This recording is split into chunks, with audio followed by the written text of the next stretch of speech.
So now on BBC Radio 4, it's a welcome return for an old friend. I'm sorry, I haven't a clue.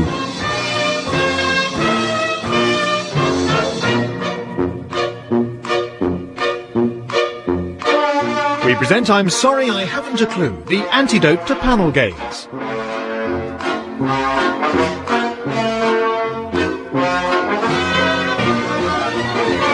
At the piano is Colin Sell and your chairman is Humphrey Lyttelton.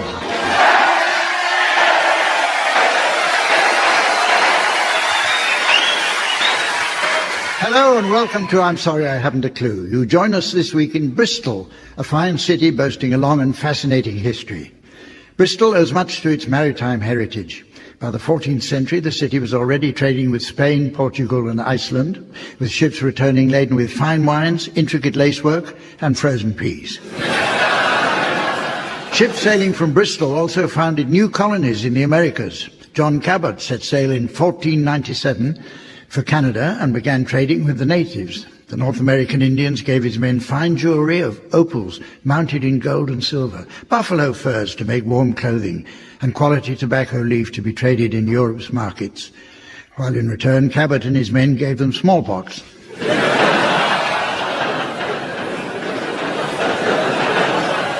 With the Atlantic trade came grey squirrels, which have driven out the native red variety and overrun the whole of England except the Isle of Wight. Arriving here from America, the grey squirrel has the Latin name Sciurus carolensis. As it will be unfamiliar to listeners on the Isle of Wight, I should explain that America is a big country over the water.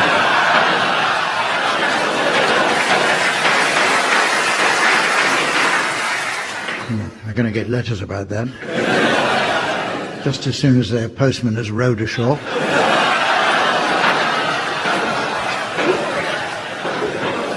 Bristol's prosperity was further assured by the spoils of the slave trade. This murky history is commemorated in the Bristol and Transatlantic Slavery Gallery, where visitors can experience what it was like to be herded into an overcrowded, stinking hulk to be terrorized by the crew. Alternatively, they can book a Ryanair flight.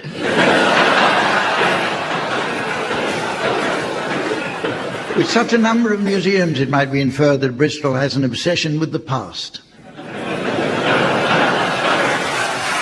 An impression which can only be reinforced when I say, let's meet the teams. They are, on my left, Barry Cryle and Graham Garden.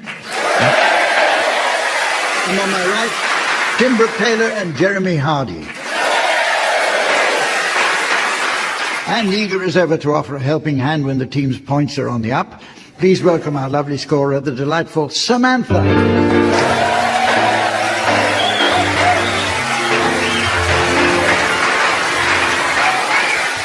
Okay, we start with a round of questions that were never asked, but which, if they had been, might have changed the course of history.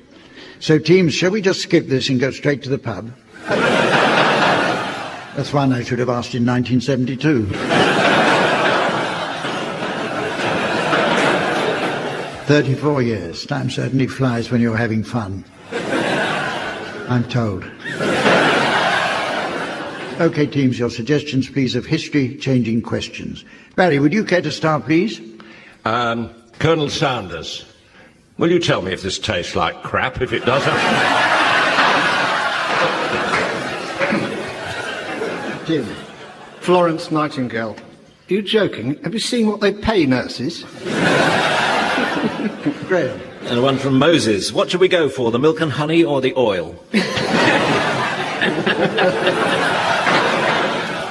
Jeremy. George Bush. This isn't really God speaking, is it?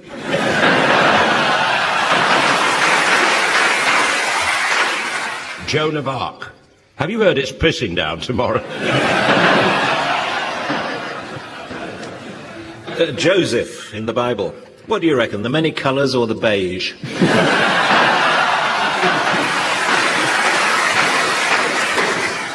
The Three Musketeers. Where are our muskets? Charles I. Can you tell Cromwell I want an orderly transition?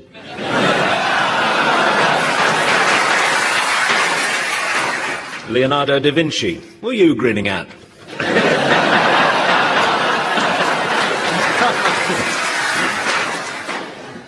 Amundsen to Captain Scott. Well, why don't you just come with us? George Bush Sr., do you think I should have a vasectomy?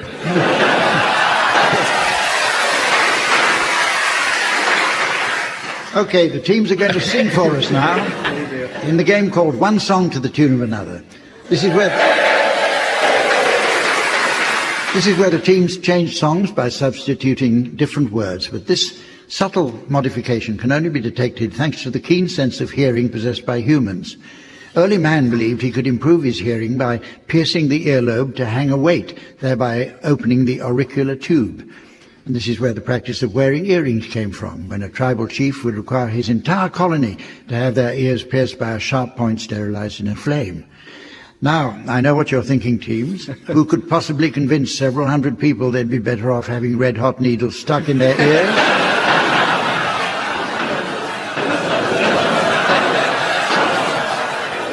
At the piano, we have Colin Sell. Okay, we'll start with you, Barry. Would you sing the words of Tutti Frutti to the tune of Greensleeves?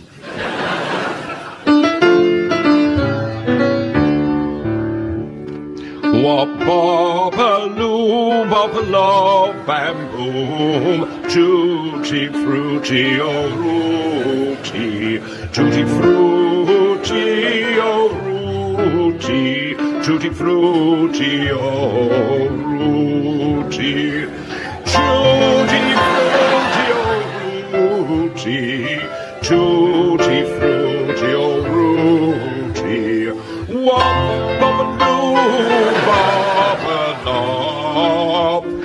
bamboo.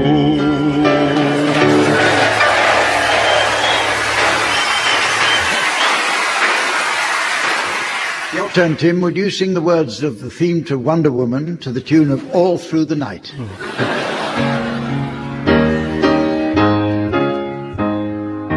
Wonder Woman, Wonder Woman, all the world is waiting for you and the power you possess in your satin tights, fighting for your rights and the old red, white and blue Wonder Woman, Wonder Woman. Now the world is ready for you.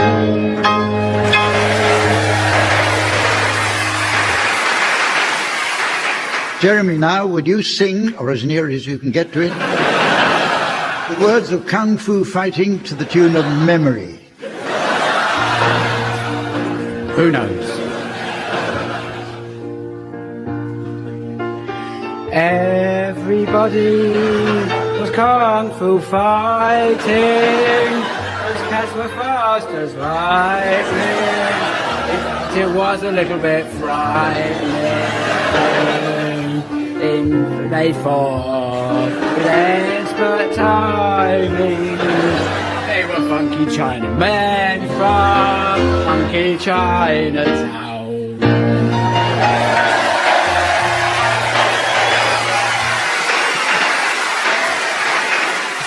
And finally, Graham. He said more. Graham, would you sing the words of I Taught a Puddy Cat to the tune of There'll Always Be an England?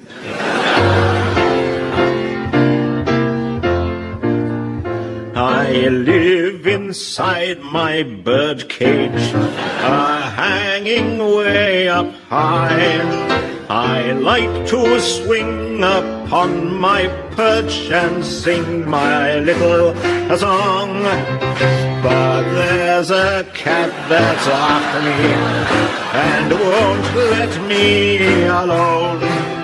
I taught a puddy tat creeping upon me. I taught a puddy tat as plain as he could be. That puddy tat is very bad. He sneaks up from behind. I don't think I would like it if I knew what's on on his mind.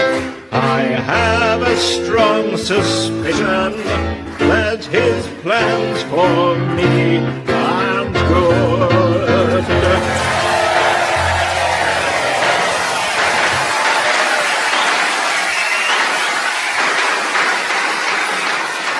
Okay, you can have the invasion plans. We move on now to look at the world of TV and film. Last year, I'm given to understand, TV audiences were confused by a documentary on the Italian Renaissance, as they only knew Florence as a character in the Magic Roundabout. Idiots. She must have appeared in lots of other things.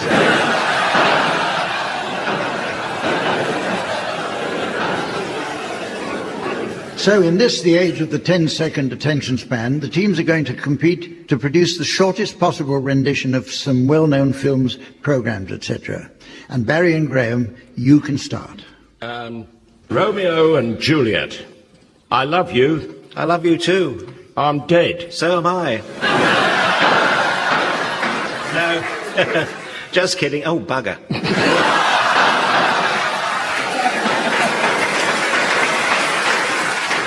This is Brief Encounter. Hello. Hello. I've got something in my eye. Shall I get it out? Best not, I'm married.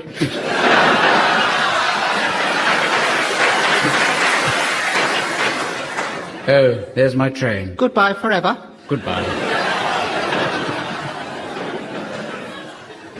War and Peace.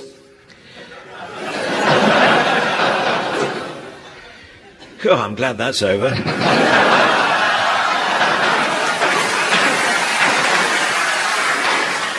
We're doing Lost. So I expect there's a story attached to how you came to be getting this particular plane that crashed. Yes. Is it interesting? Not really, no, but I'll tell you at some point. What's that thing in the bushes? It's a metaphor for everyone's fear that they ever stop watching. Something will happen one week and they'll miss it.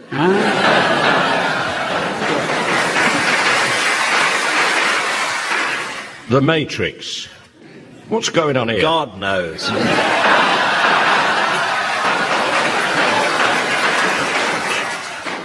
Okay, in the next game, the teams are going to assume the roles of TV chat show hosts, like Davina McCall, whose recent series I was saddened to see.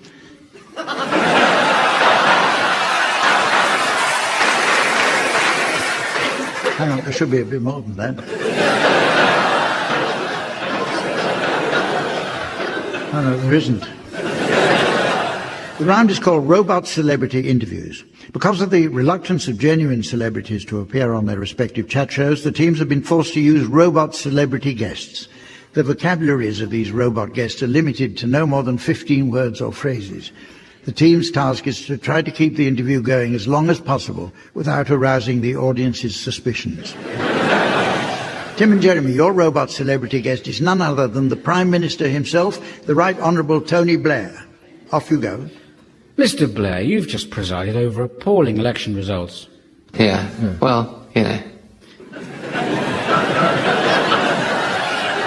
And everyone's asking you to retire. Yeah, well, you know. And you've been caught out selling honours. Yeah, well, you know. And you've lost most of your cabinet. Excellent. People will say that you sacked them to save your own skin. Yes, that's true. Moving on to bird flu. I don't know how you get that. What are you going to say when thousands of people are struck down by it? Oh dear.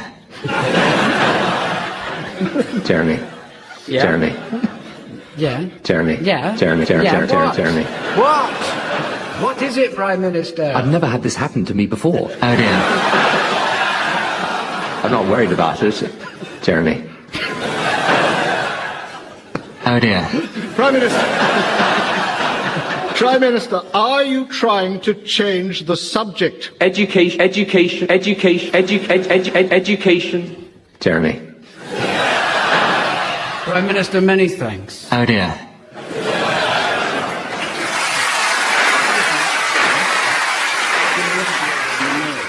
Okay, your turn, Barry and Graham. Your robot celebrity is none other than John Prescott, MP, Deputy Prime Minister and And, Mr. Prescott. Oh, yes. I'm sorry. Please, you finish whatever you're doing. Oh, yes. Oh, yes. Oh, yes. Oh, yes. Oh, yes. Oh, yes. Oh, yes. Oh, yeah. Oh, yeah. Oh, yeah. That's now finished. Mr. Prescott, you're famous for your speaking style. Could you describe it? It's just sheer nonsense. Well, you have several homes. Who gets rid of your old mattresses for you? You know, the best tippers were always priests or nuns.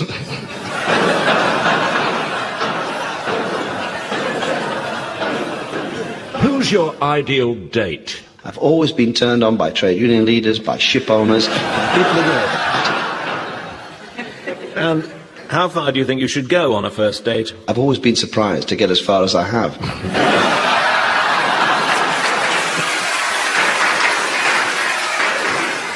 What's your best chat-up line? Can we just agree the terms? The Sunday newspapers are after your story. I believe the News of the World want it. And the people want it. So, where do you see your career going from here? That's now finished.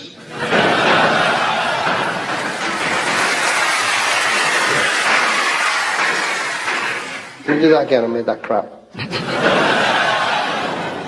Finally, how do you like your eggs?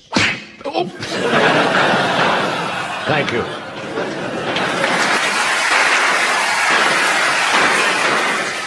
We move on to the subject of public health and safety with a round of warning signs.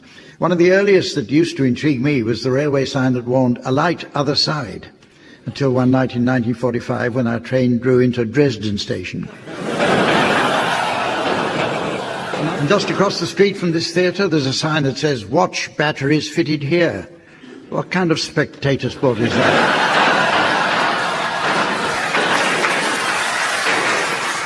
I shall present the teams with the first parts of some of my favourite warning signs, which I'll ask them to finish off. We'll start with you, Barry. Can you complete this well-known sign? No animals were harmed in the... Making of this burger. It's actually making of this programme. Now you, Jeremy, can you complete this sign? Warning, pregnant women, the elderly and children should avoid... Jimmy Savile.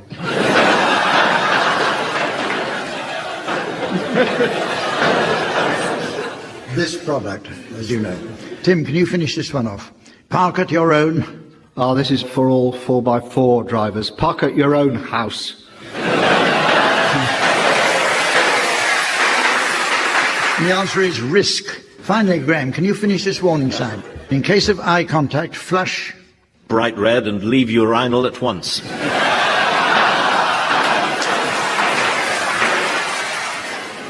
Or with water. Barry, you again. Can you finish this one? Caution, remove infant before... Cutting cord.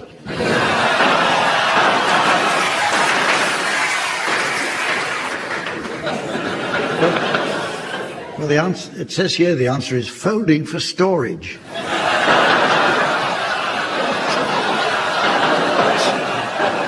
Jeremy, here's another for you. Contents are ribbed for... Oh, we know.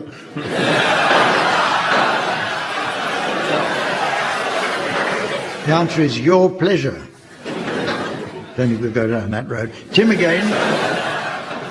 Tim, ear defenders must be worn at all... Colin Cell recitals.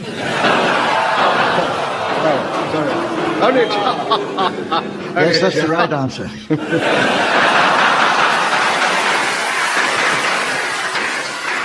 And Graham, if you do not understand or cannot read all directions, cautions and warnings... This is going to be rather lost on you.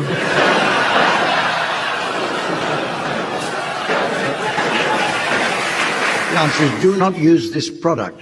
Right, here are some warning signs for any of you to finish off. In the interests of hygiene, please do not exercise dogs in this... Font.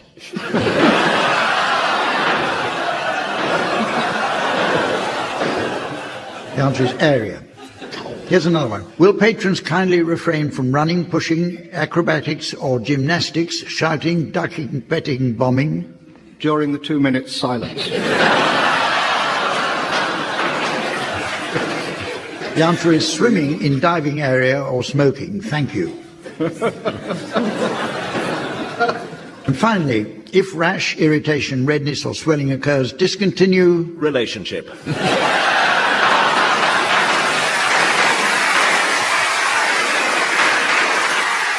Or, as it says here more discreetly, use immediately.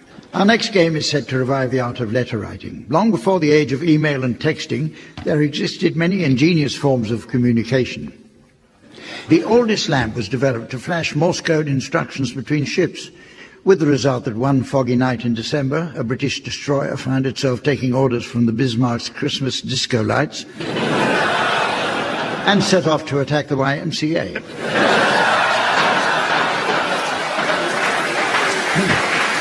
Okay, in an attempt to revive the noble art of letter writing, each team will take turns to improvise correspondence between two famous historical figures.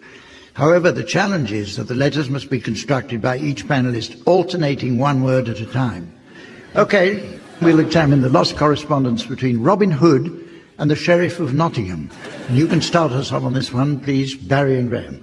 This is Robin Hood writing to the sheriff, is it, to start with? How do I know? I don't go around reading other people's correspondence.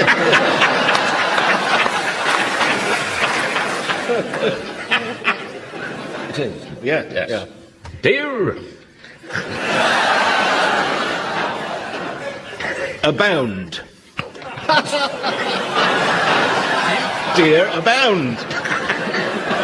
In the forest, fool. in Sherwood Forest. I hope you will pop round and see 4 of them as we frolic and swing through the afternoon.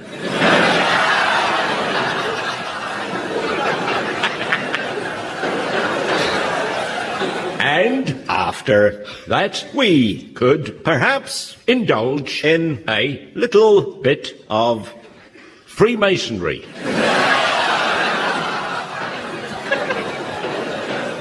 If you know what I mean. Regards to your good king and to the lovely wife of your immediate neighbour, Guy of Fawkes. Cheers, must go Robin.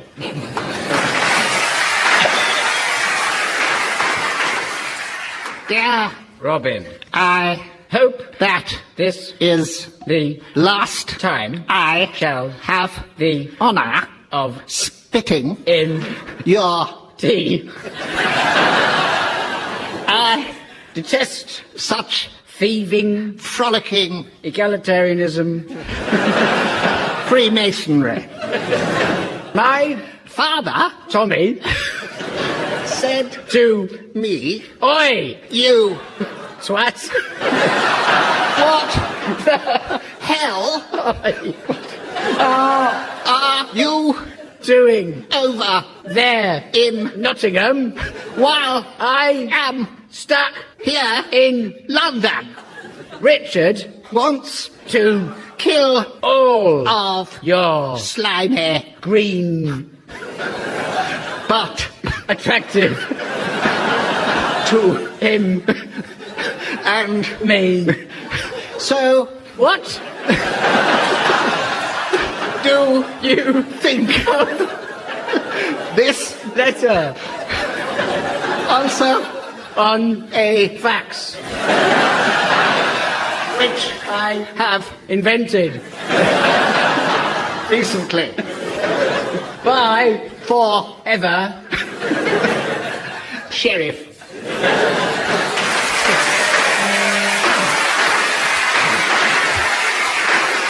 Well, it's very nearly the end of the show, but there's just time to squeeze in a round of Curry House Songbook. Samantha tells me she has to nip out now as she's off to meet a gentleman friend at an Indian restaurant down by the canal.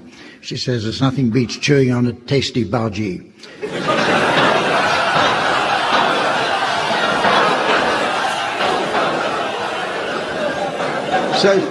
So teams, your suggestions please of songs likely to appeal to Indian restaurant enthusiasts. Graham, will you start please? Rock Around the Flock wallpaper. Barry? The curry with the fringe on top. Tim? The funky chicken tikka masala. Jeremy? Let's Face the Music and Danzak. I don't need onion bhaji, I just need some bhaji to love.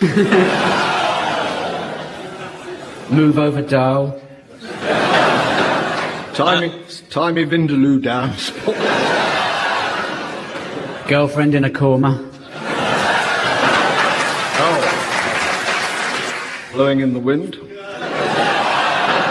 Ring of Fire. How much is that doggy in the vinda?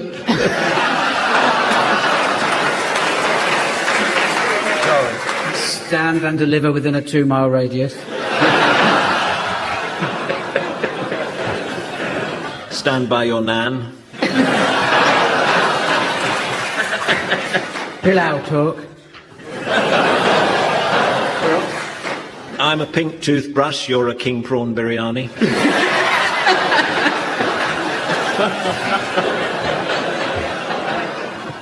And so, ladies and gentlemen, as the grandfather of time passes peacefully away in his sleep, while his 350 passengers scream in terror,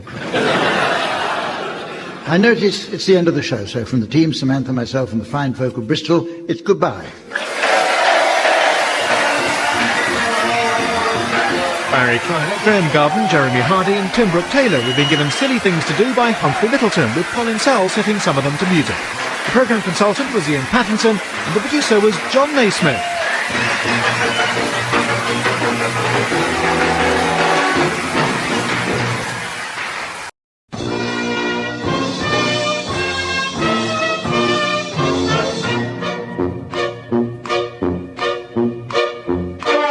We present I'm Sorry I Haven't a Clue, the antidote to panel games.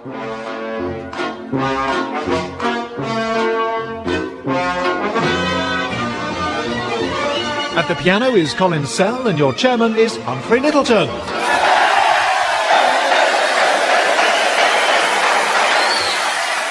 Hello and welcome to I'm Sorry I Haven't a Clue. You join us this week in Halifax, the fine Yorkshire town boasting a rich and varied history.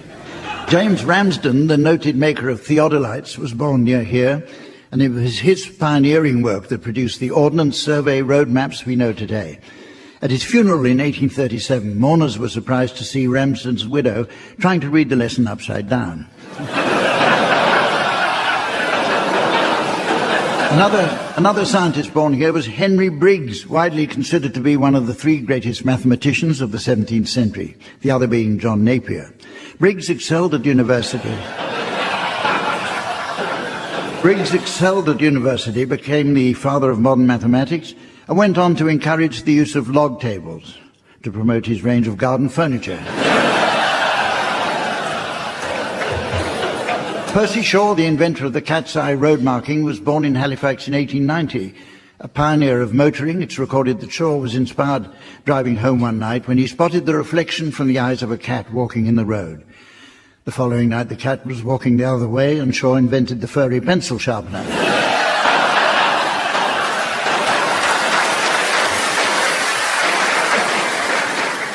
The former High Court Judge James Pickles hails from Halifax. Pickles' controversial career often made headline news.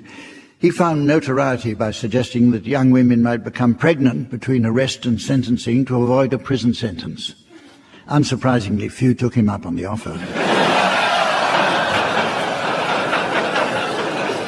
Let's meet the teams. On my left, Barry Cryer and Graham Garden. On my right, Tim Brooke-Taylor and Rob Brydon.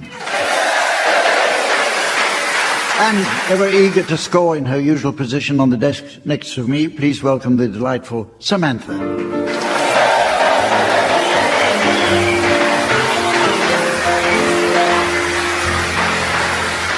We start with a round called Ask a Silly Question, in which the teams will suggest the most stupid questions that could ever be asked. Am I looking forward to this? There's one to be going on with.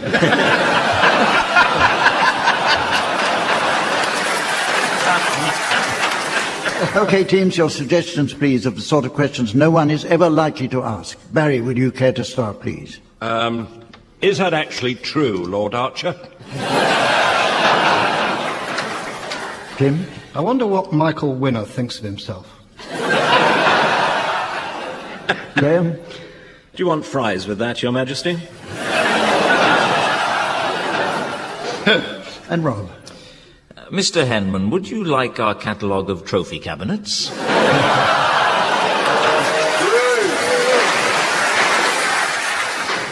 Would Mr. Cryer like anything before we close the bar?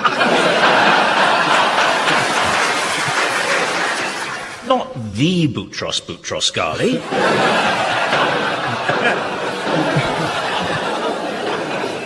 Have you got a copy of Dignity and Discretion by the Hamiltons?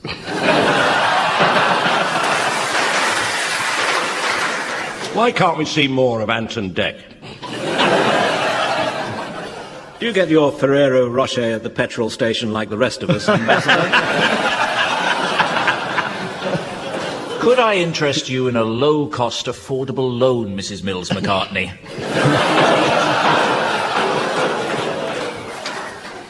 Have you got it sung by Jeremy Hardy?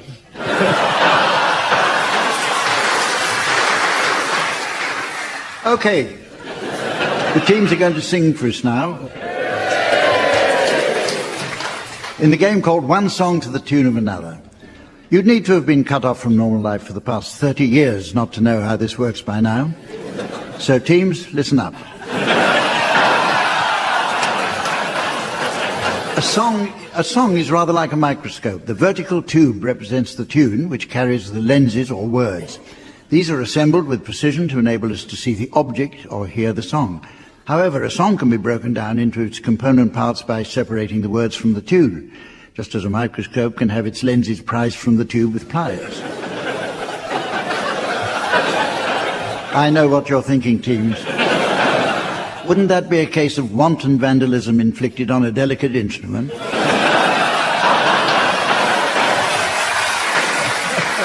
At the piano we have Colin Searle. Okay, we'll start with you, Barry. Would you please sing the words of This Old Man to the tune of Summertime?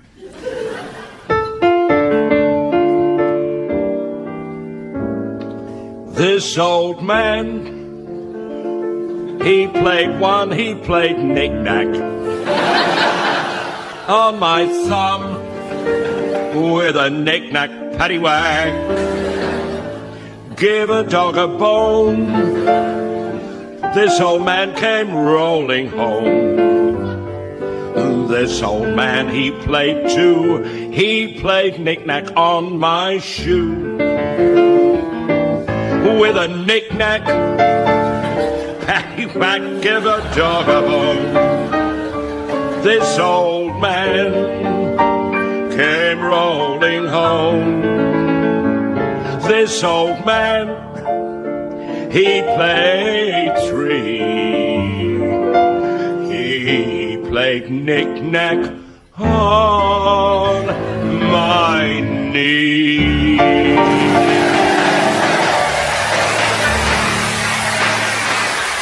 Okay, you now, Tim, would you sing the words of Bermuda Triangle to the tune of Lily Marlene?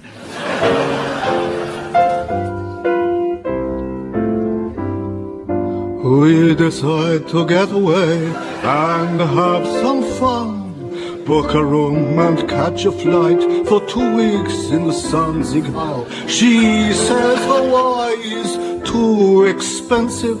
I say Barbados isn't bad. She says I'd love to see Bermuda. And I say, woman, are you mad?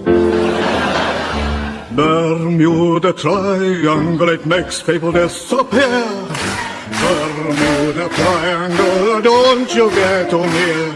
But she doesn't see my angle, and she thinks I'm being dumb. So Bermuda Triangle, here we come.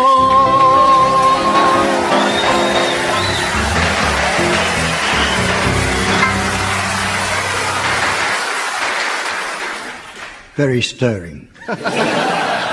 Your turn, Rob. I'd like you to sing the words of Killing Me Softly with his song to the tune of The Bare Necessities.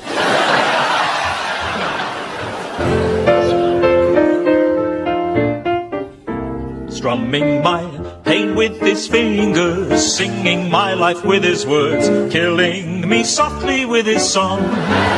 Killing me softly with his song, telling my whole life with his words, killing me softly with his song. I heard he sang a good song, I heard he had a style, and so I came to see and listen for a while. And there he was, this young boy, a stranger to my eyes, strumming my pain with his fingers, singing my life with his words, killing me softly with his song, killing me softly with his song.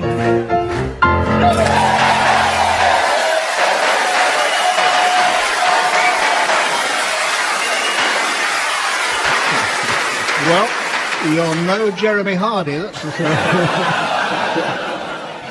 And finally, Graham, will you sing the words of Blowing in the Wind to the tune of Day Trip to Bangkok?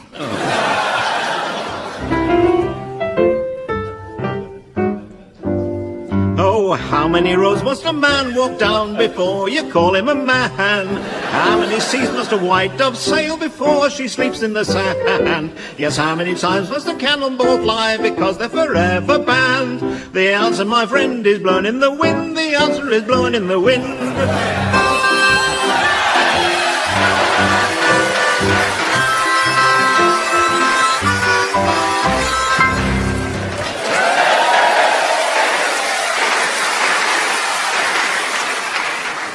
Okay, let's move on, please. As TV detective dramas are all the rage these days, the team's next challenge is to improvise their own. One very popular recent series was Life on Mars, where the lead character slipped into a coma and woke up to find himself in 1973. Welcome to my world. Surely the finest TV detective of them all was Morse, who would famously never let anyone know his first name. It was later revealed to be Mickey. Fellow teams, in your DIY detective drama, I want you each to take the following parts. Tim, you can be Miss Marbles. Rob, you're the policeman. Graham, you're the lord of the manor. And Barry, you can be the butler. Okay, teams, I shall furnish you all with a selection of familiar sound effects, common to the detective genre, which you can play in yourselves. Your episode title is Murder by Moonlight. Off you go.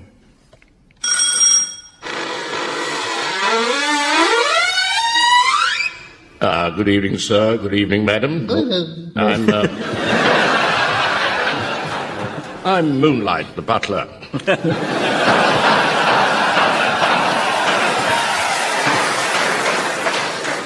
This is Miss Marbles, and I'm PC gone mad. We received a call. Even so, sir, would you step this way, please?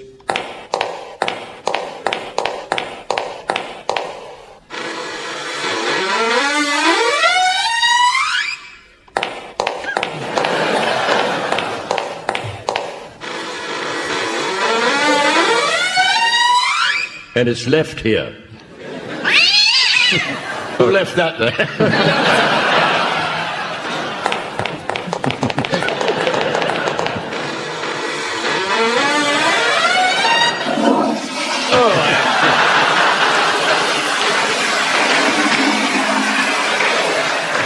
I'm terribly sorry, Your Grace. I didn't realize.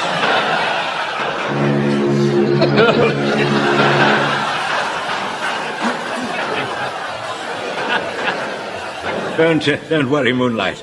Oh, I see you brought some people with you this time. This is Lord Bedside. How do you do? And welcome to Bedside House. I thought you were going to say manor, sir. Yes, so I was. Welcome to Manor House. They've come about the body, sir. Oh, heaven, well, tell them to leave it in the library with the other one. Lead us to it at once, Moonlight.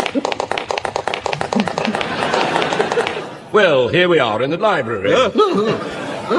Where is the body? You'll find it under D for dead.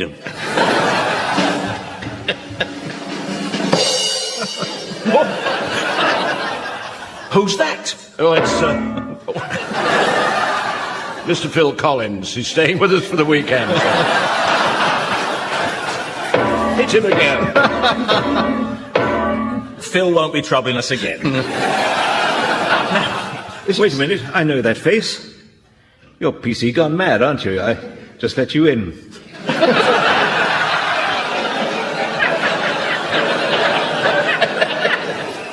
We need to establish the cause of death. Well, the fella obviously cut off his own head with that chainsaw.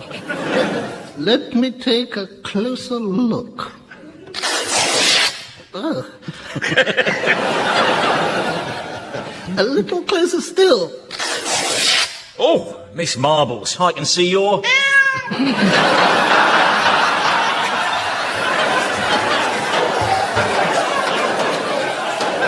Nobody move!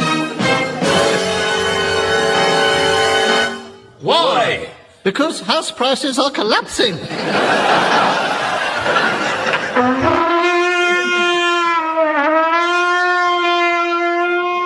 Oh, that's better out than in.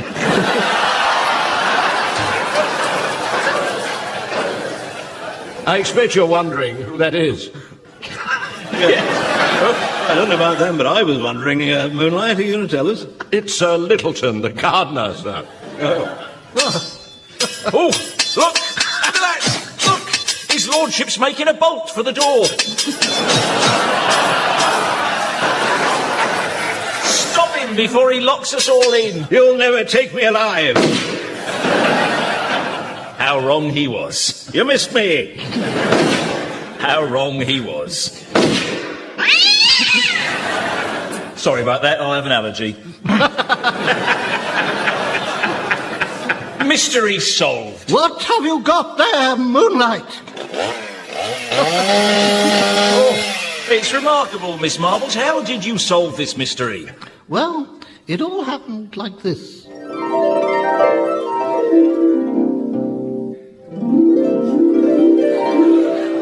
Oh, I see. Constable? What is it, Moonlight? It's the end, sir.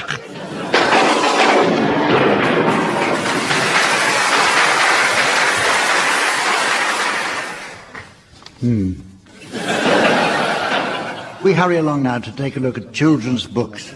Our own Barry Cryer is an inveterate storyteller. One of his best is how many years ago he discovered an old lamp in the loft, and when he polished it, a genie popped out and promised Barry a wish. Barry asked to be made a top-line comedian, and sure enough, the genie asked him if he had a second choice.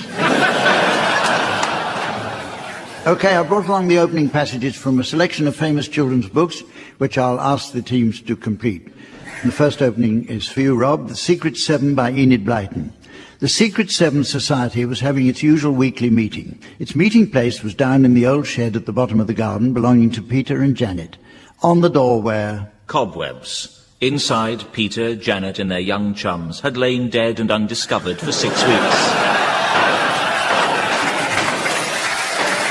The answer is the letters SS painted in green. Barry, here's one for you. King Solomon's Mines by Rider Haggard.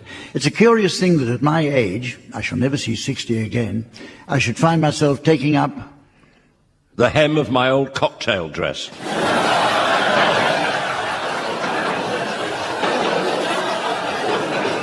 The answer is a pen to try to write a history. Graham, can you complete the start of this one? The Borrowers by Mary Norton. The borrowers lived in the secret places of quiet old houses, behind the mantelpieces, inside the harpsichord, underneath the kitchen clock. They owned nothing, borrowed everything, and consolidated all their loans into one big debt with Ocean Finance. The answer is thought human beings were invented just to do the dirty work. Great slaves put there for them to use. Tim, what about this? Oh, yes. It's 2001, A Space Odyssey by Arthur C. Clarke. The drought had lasted now for 10 million years, and the hosepipe ban was beginning to work. The answer is reign of the terrible lizards had long since ended. Now, Rob, can you complete the start of Robin Hood and His Merry Men by Antonia Fraser? It was Christmas Eve, and in the great forest of Sherwood the snow lay thick upon the ground. As the shadows lengthened towards evening, a stealthy figure could be seen creeping from tree to tree. He had a bow in his hand, and an arrow in his head. At his feet lay a flimsy pamphlet, Archery for Beginners. the answer is a quiver of arrows slung across his back. Barry, can you complete the start of Dear Zoo by Rod Campbell? I wrote to the zoo to send me a pet. They sent me a nasty dog. What a shih tzu.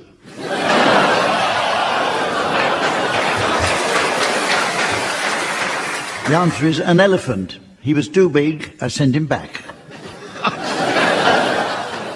Another one for you, Graham. It's The Iron Giant by Ted Hughes. The Iron Man came to the top of the cliff. How far had he walked? Nobody knows. Where had he come from? Nobody knows. How was he made? Oh, he's gone.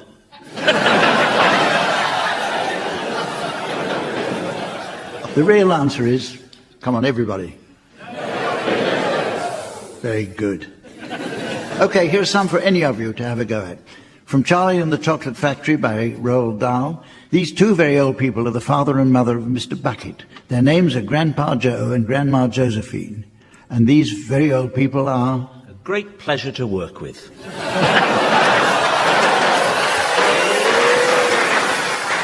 the father and mother of Mrs. Bucket. Here's another.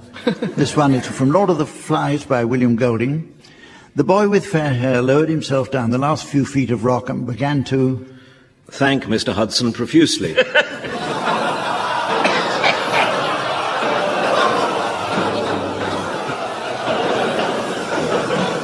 Oh, I see.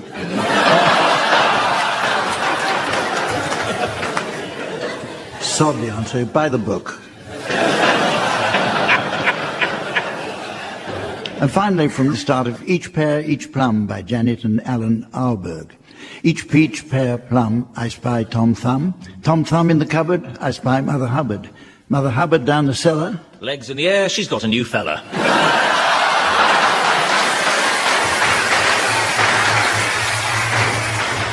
The answer is not nearly so good. I spy Cinderella. The teams are set to revive the art of letter writing now. In this game, each team will take turns to compose a letter, supplying one word each at a time. The opposing teams will then construct the reply. Barry and Graham, you can start by composing a letter from Leonardo da Vinci to the Mona Lisa. You kick off. Dear Mona, do you like to see the beautiful vista from the studio of myself? Or would you rather visit Michelangelo, who is a very close friend of Dorothy?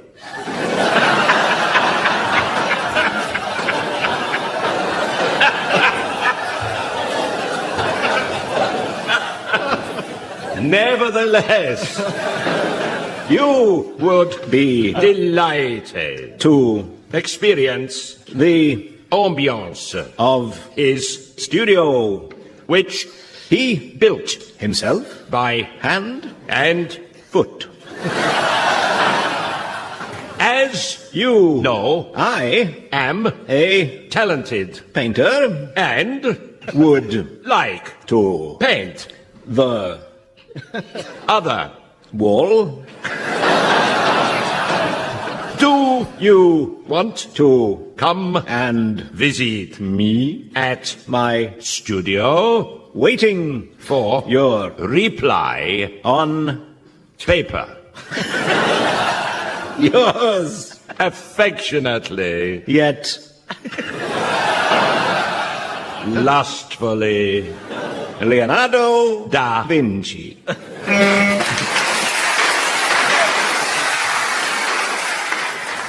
OK, Tim and Rob, answer please.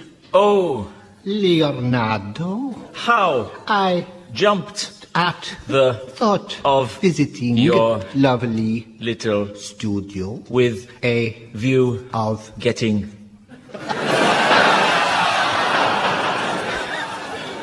your trousers down. and I am hoping that you will make my day by smiling at me so I can smile back at you. comma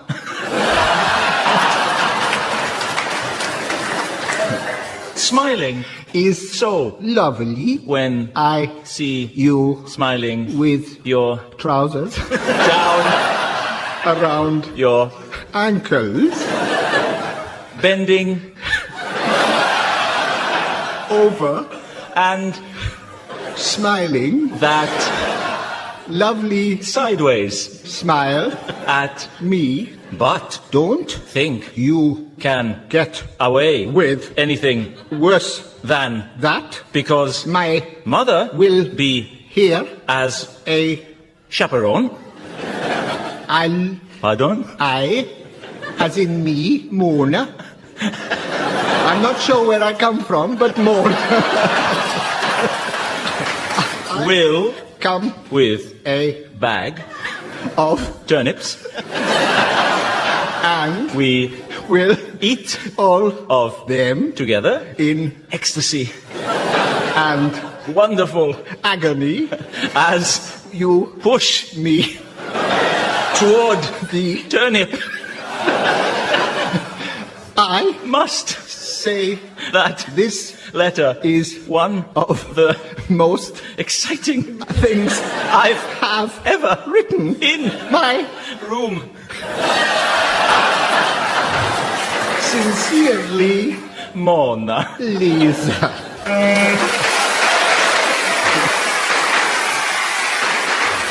Well, ladies and gentlemen, it's very nearly the end of the show, but it's just time to fit in a round of bathroom songbook. Samantha needs to nip out now, as she has to buy a present for her new gentleman friend, who likes to play with his model boats at bath time. Samantha says she's thought about him long and hard and decided to give him a little tug for his birthday.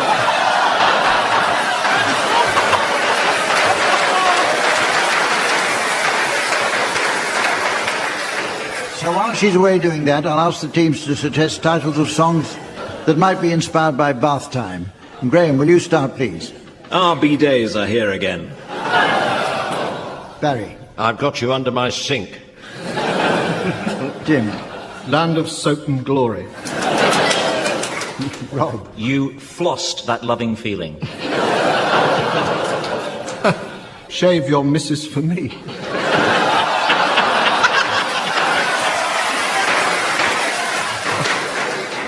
Hold it, flush, bang, wallop, what a system. I'll be your long-haired loofah from Liverpool. Zip up your doodah.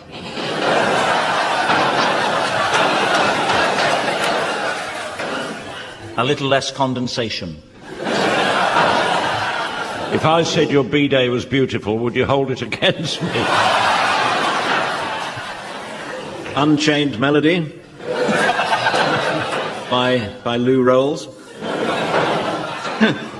So, ladies and gentlemen, as the flaming meteorite of time smashes into the mighty comet of fate and 200 quid's worth of washing machines are destroyed, I notice it's the end of the show. So from the team, Samantha and myself, and the fine folk of Halifax, it's goodbye.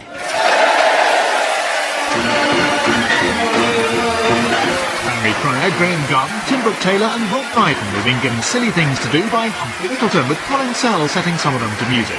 Programme consultant was Ian Pattinson, producer was John Naismith.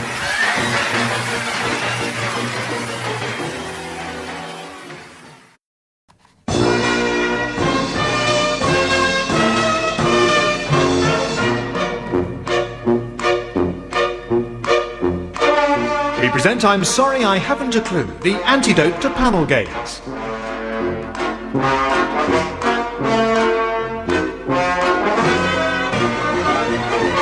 At the piano is Colin Sell and your chairman is Humphrey Lyttelton.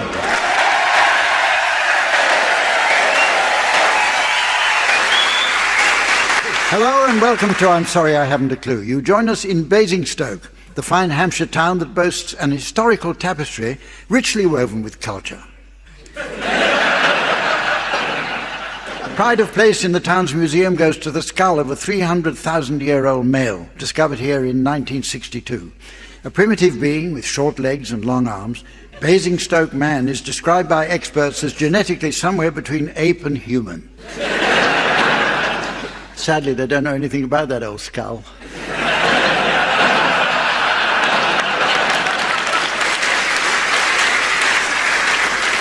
Jane Austen was born at nearby Steventon, where she shared a romance with a Basingstoke man, widely believed to be a forester.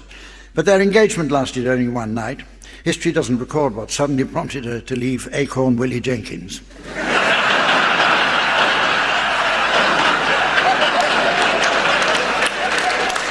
One of Basingstoke's most famous sons is Thomas Burberry, inventor of rainproof gabardine.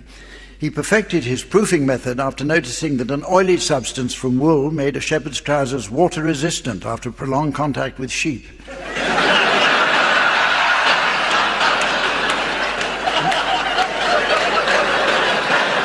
Burberry set up shop in Winchester Street, and the business flourished until 1905, when the premises were destroyed by fire.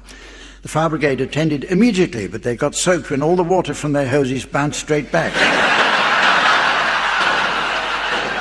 Luckily, the business was saved when townsfolk obliged by covering the merchandise with wet blankets. And to this day, Basingstoke holds an annual event in commemoration. So please welcome 4 honoured guests to the Basingstoke Wet Blanket Festival.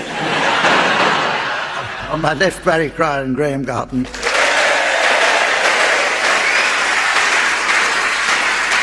On my right, Tim Brooke-Taylor and Linda Smith. And please welcome the lovely lady whose entry is always warmly welcome. Our faithful scorer, the delightful Samantha.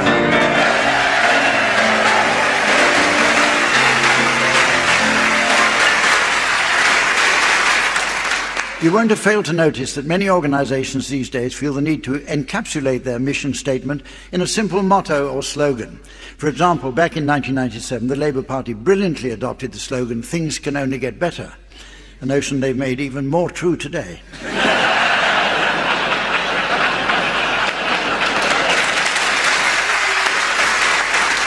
So teams, I'd like you please to suggest mottos likely to be adopted by certain societies, businesses, governments or other organisations. Barry, you can start. Allied Carpets, 50 years of closing down sales. Graham? As one of the Guild of Plate Glass Shop Window Removers. We take great pains. Tim? The Amputation Society. Go to work on a leg.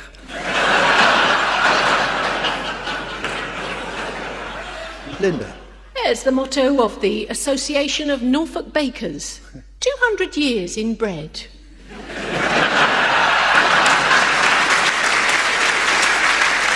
The motto of Big Brother. Who cares who wins? The Kamikaze Club, we missed. IKEA, I'm sorry, you're going to have to put your own slogan together. As a local one I noticed, Basingstoke, gateway to Reading.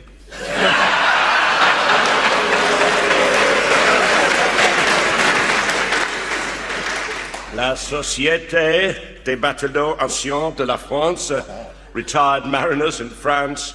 Their slogan in English is "To the sea, this is the time." In French, "Allô, c'est l'heure."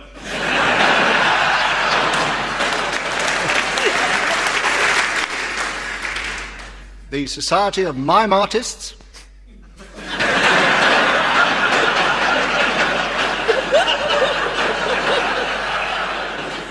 One for the House of Lords. May contain nuts.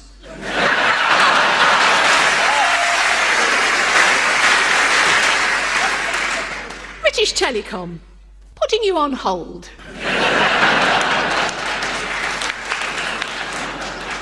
The Procrastination Society. 100 years without a motto.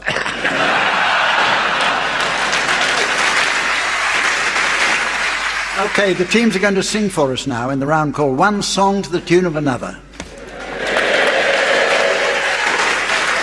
In this game, the teams will combine the words of one song with the tune of a different one.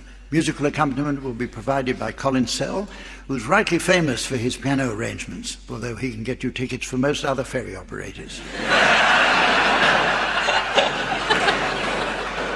Okay, Tim, we'll start with you. Will you please sing the words of Heaven Knows I'm Miserable Now by the Smiths to the tune of Gilbert and Sullivan's lovely song Titwillow.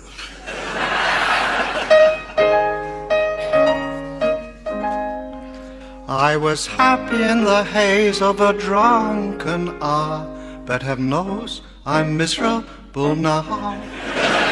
I was looking for a job and then I found a job, and heaven knows I'm miserable now. In my life, why do I give valuable time to people who don't care if I live or die? Two lovers entwined pass me by, and heaven knows I'm miserable now.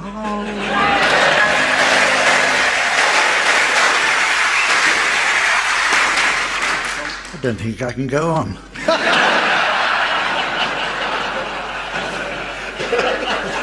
It's you now, Linda. Would you please sing the words of Psycho Killer by the Talking Heads to the tune of Rennie and Renato's hit Save Your Love?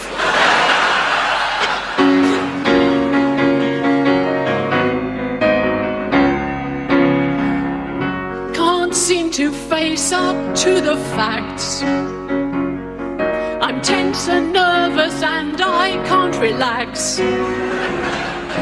I can't sleep 'cause my bed's on fire. Don't touch me, I'm a real live wire. Psycho killer, qu'est-ce que c'est? Far, far.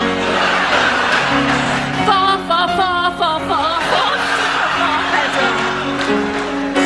Run, run, run, run, run, run, run away. Psycho killer, qu'est-ce que c'est? Far, far, far, far, far, far, far, far, far, far better. Run, run, run, run away. You start a conversation, you can't even finish it. You're talking a lot, but you're not saying anything. When I have nothing to say, my lips are sealed. Say nothing once, why say it again? Psycho killer, qu'est-ce que c'est?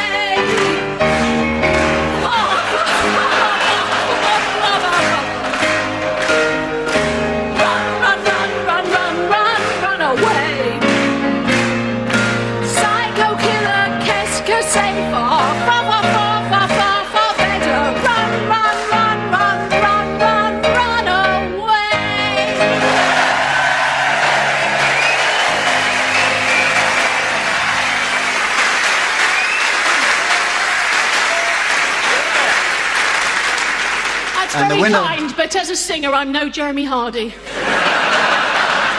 And finally, Graham, would you please sing the words of Lady Marmalade to the tune of Who Do You Think You Are Kidding, Mr. Hitler?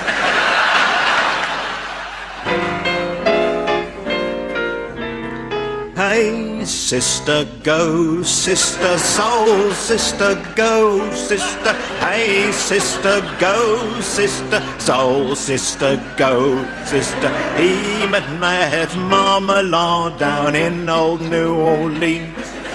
Strutting her stuff on the street, he said hello. Hey, Joe, you wanna give it a go?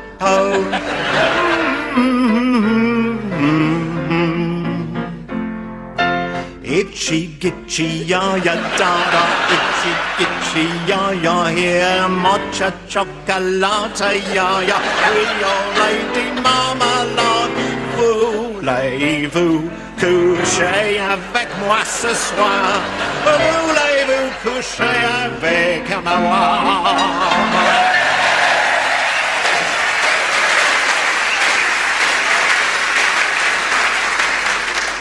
Awesome comedy. Hang on, I skipped a line there. I should have read, a bit of musical entertainment would have been nice. Awesome comedy.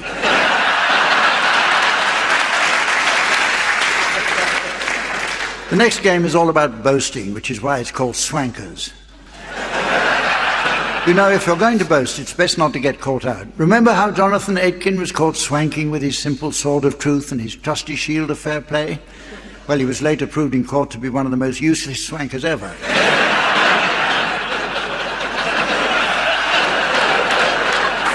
In this round, the teams will take it in turns to be guests at a social function, boasting about fascinating aspects of their lives. Shouldn't take long. Each succeeding guest has to try to outdo his or her predecessor. When I honk my horn once, the teams have to change the topic of conversation. If I honk twice, it's the end of the round. If I honk 3 times, it means my escape tunnel's been discovered. Off you go, Tim.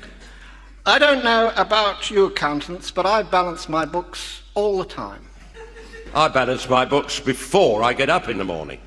I don't know about you accountants, but I'm so on top of my accounts that I'm thinking of becoming an actuary for the challenge. Well, I don't know about you. I don't bother with the accounts. I have a little criminal to do those for me.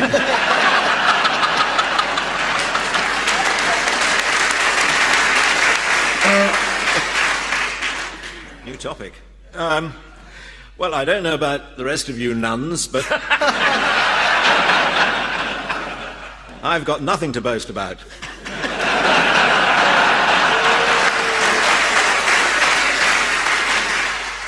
I would say something, but I'm part of a silent order. I've just been voted noisiest nun in the convent. I just voted you noisiest nun in the convent. We're such a strict order. We don't allow any nuns in our convent.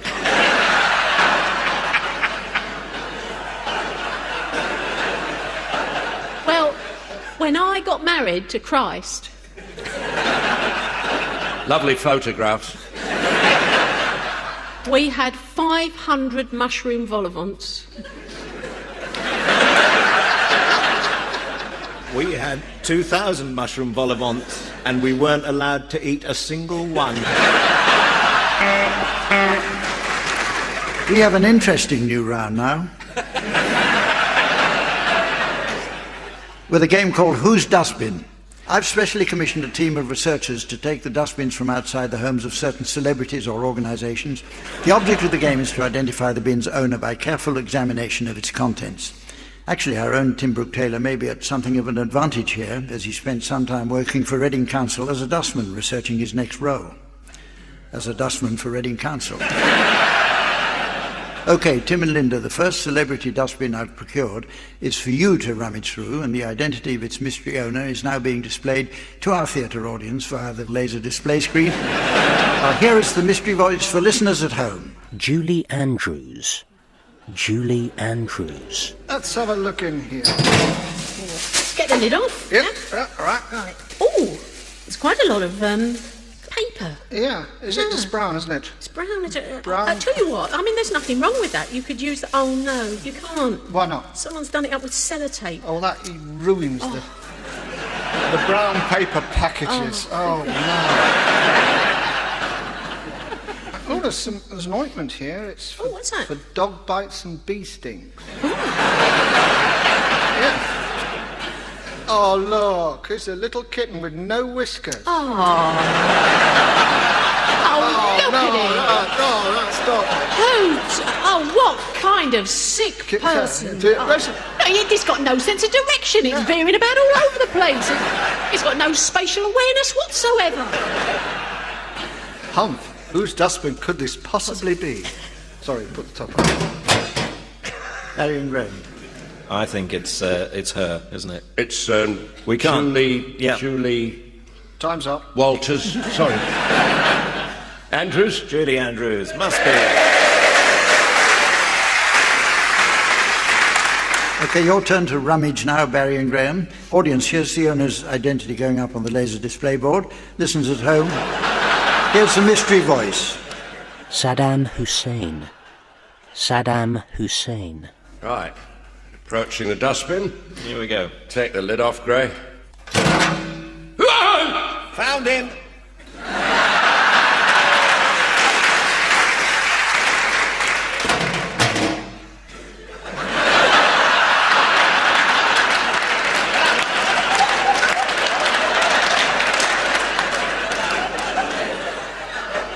Well, they're not worthy opponents. Found him, was it? Found him or found it? It was him. There was nothing else in the So bin. just him. There wasn't in the room bin. for anything else. Certainly found nothing else in the bin. Nothing.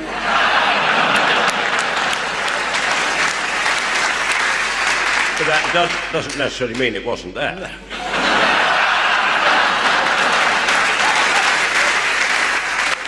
It must be so much fun if you know the answer.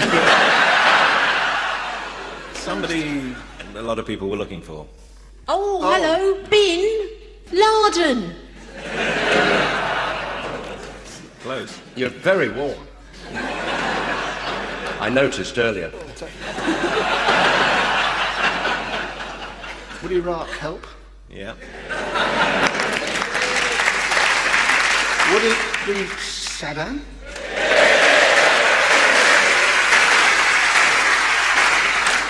Our next game is all about the exchange of letters between unlikely correspondents. It's called 84 Chicken Crossroad. With the advent of the internet and email, letter writing has largely gone out of fashion to the extent that before long, the good old postage stamp will become redundant. There'll be no more commemorative issues, which is a shame. My favourite issue was the one depicting breeds of British dogs, each stamp coming with a special instruction to sniff the back before licking it.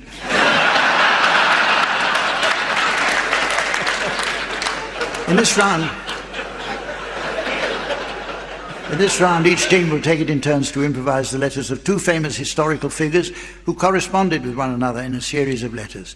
Tim and Linda will start by composing a letter from Queen Victoria to John Brown, and then Barry and Graham will come up with the reply and so on. However, the challenge is that the letters must be constructed by each panellist, alternating one word at a time. When I honk my horn once... Oh, God, we go back to this horn now. When I honk my horn once, the letter writers should immediately sign off and the other team begin to reply. A double honk will indicate the end of the correspondence. Oh, the temptation.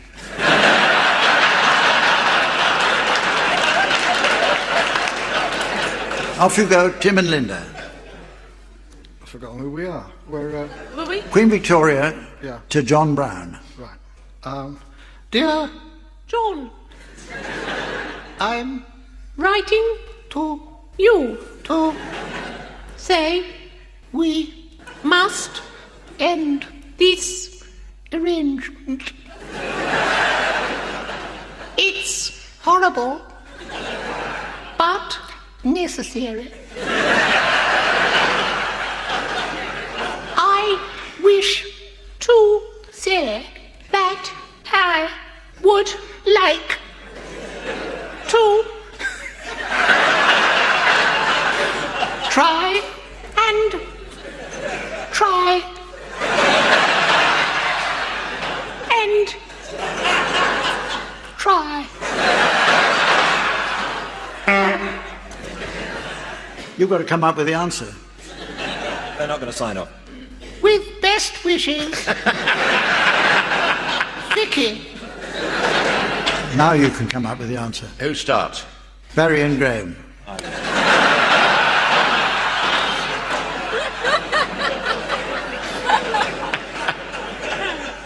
Dear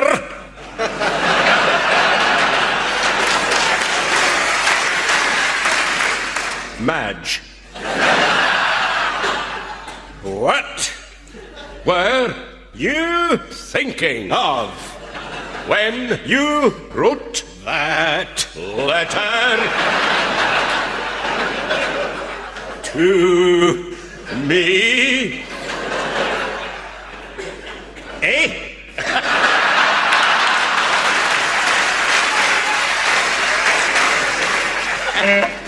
Oh. Missing you already, John. Tell you what, let's try that again. This time we'll examine the lost correspondence between Henry VIII and the Pope.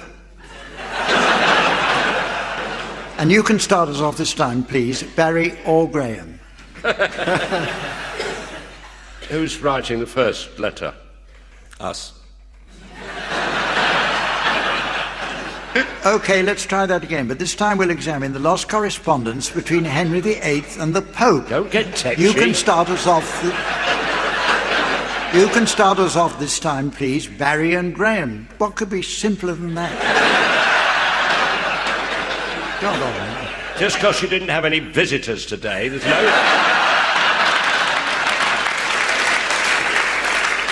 Not our fault. And who are we? We'll be Henry VIII, shall we? Right. Say goodbye. We'll be Henry VIII, yes. Dear Pope, I hope that you will forgive me writing to you in this fashion, but I sincerely hope that you are ready for some action.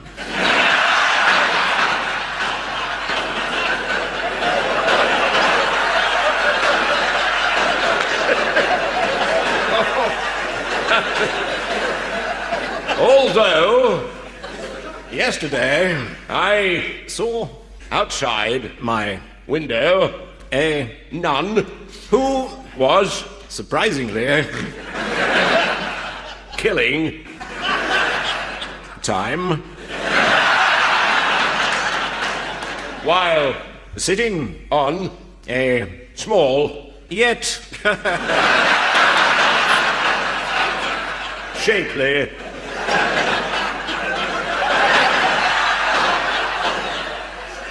donkey. And imagine my surprise when my current wife came bustling in and cried loudly, "What on earth is that donkey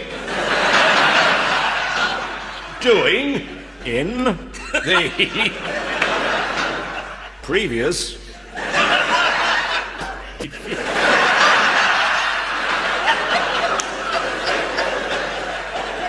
installment of this letter?"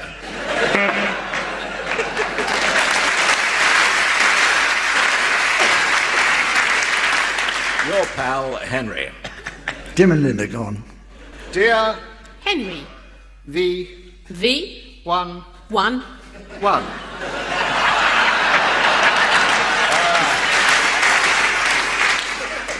What's up?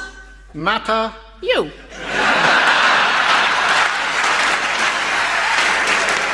Why? You. Looker. So. Sir. What's up? Matter. With. Rome. Lisa. No, sir. Bad. Listen. Nicer. Please.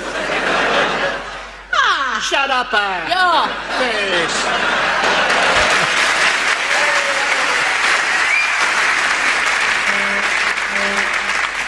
Well, I notice it's very nearly the end of the show, but it's just time to squeeze in a round of Daily Mail songbook. Samantha is an avid reader of the newspapers, and every Sunday she gets the newsagent to deliver. She says he likes to come in and place the Times open on the breakfast bar and Observer spread out on the kitchen table. So, teams, while she's occupying herself with that, I'll invite you please to suggest titles of songs likely to appeal to readers of the Daily Mail. Graham, will you start, please? The Daily Mail, you are the sunshine of my life, Mom. String 'em up before you go. Please don't read The Guardian, Maud. Who let the frogs in?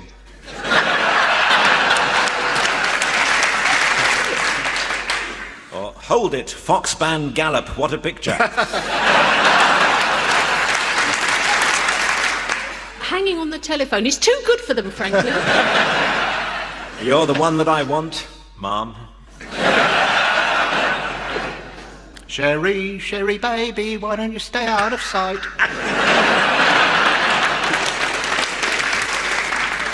Gilly Gilly, Simon Heifer, catching all the bogus asylum seekers by the sea. Strangers in the night, feel free to shoot them. I can't stop loving you, Ma'am.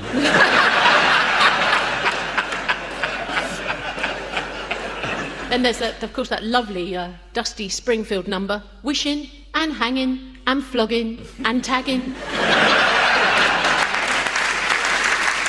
And the old Helen Shapiro number, Walk-in Bath to Happiness.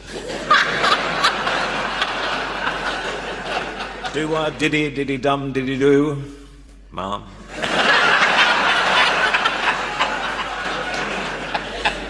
And so, ladies and gentlemen, as the little Dutch boy of destiny sticks his finger in the dike of fate, and the former BBC Director General asks him not to,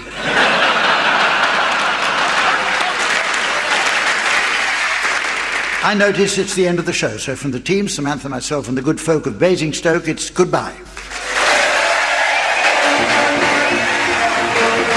Barry Cryer, Graham Garden, Tim Brooke-Taylor and Lee Smith were being given Silly Things to Do by Humphrey Lyttelton, Colin Sell setting some of them to music. The programme consultant was Ian Pattinson and the producer was John Naismith.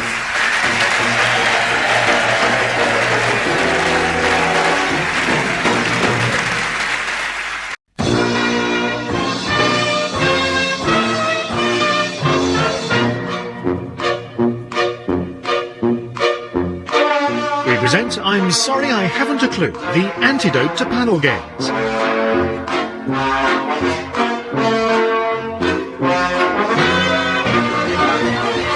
At the piano is Dennis King, and your chairman is Humphrey Lyttelton.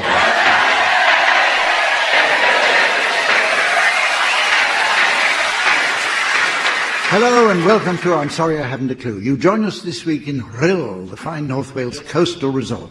Historians have recently proved that a small group led by one Owain Madog sailed from these shores from America. Their descendants were discovered in the 18th century as a tribe of apparently Native American Indians, who were in fact obviously Welsh. As the English settlers crossed the Midwest plains, they spotted smoke signals and realized the tribe were burning down their holiday homes.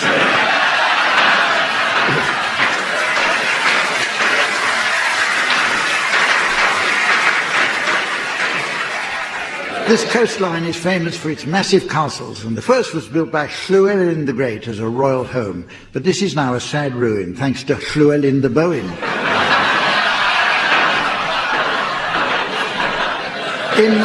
Inland, the area is noted for its outstanding natural beauty, and down the years it's attracted many famous visitors, including Princess Margaret, who went on her honeymoon to Mount Snowdon.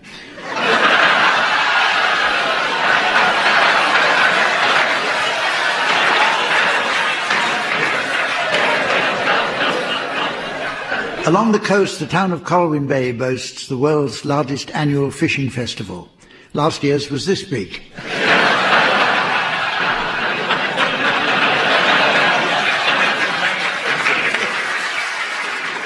This part of Wales is very much linked with the legend of Owain Glyndŵr, the 15th century nationalist leader, whom locals believe will reappear to fight unwelcome incursions by the English.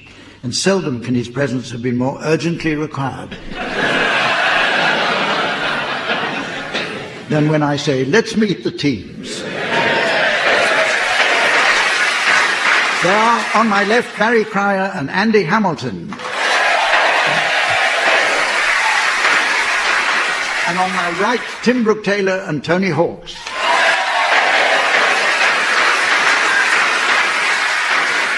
And eager to please, on the desk next to me, a warm welcome for our delightful scorer, the lovely Samantha.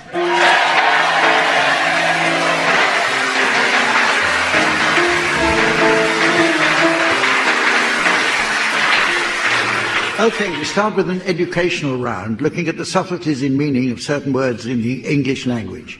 For example, there's often confusion between terms such as strategy and tactics. Well, strategy represents the art or science of the planning and conduct required successfully to achieve long-term goals, whereas tactics are little minty sweets. So, teams, I'd like you please to share any new definitions you may have spotted recently. Barry, would you care to start, please? Expert. Saggy. Tim? Digression, Welsh fighting talk. Andy? Chafe. A posh chav. Tony? Euthanasia. Young people in China.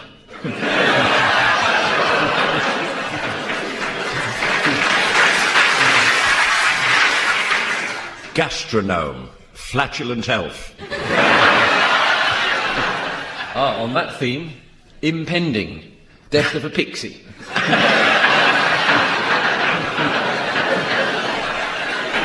Witchcraft.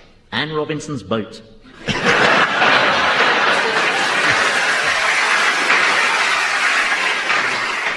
Rumination.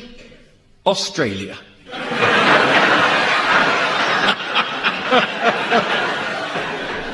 Fallacy.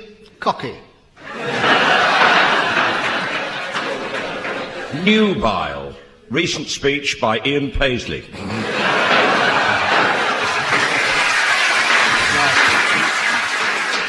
Wisteria. A nostalgic form of panic.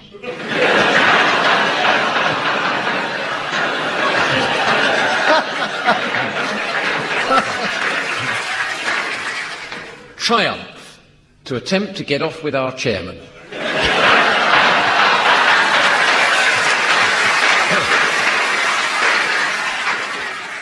Lamentable. The Sunday roast is ready.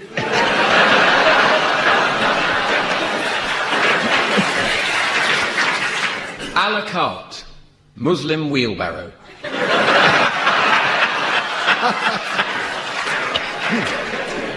Transistor. A nun with surprisingly large hands.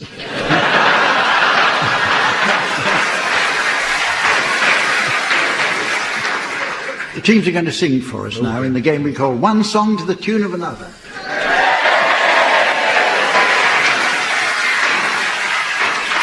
Probably the easiest way to understand this is to think of a song as supermarket shopping. The tune is represented by the trolley, holding together and transporting the goods or words. If you had a shorter song, then it might be just a handheld basket, in which case you may qualify for the speedier 9 items or fewer checkout.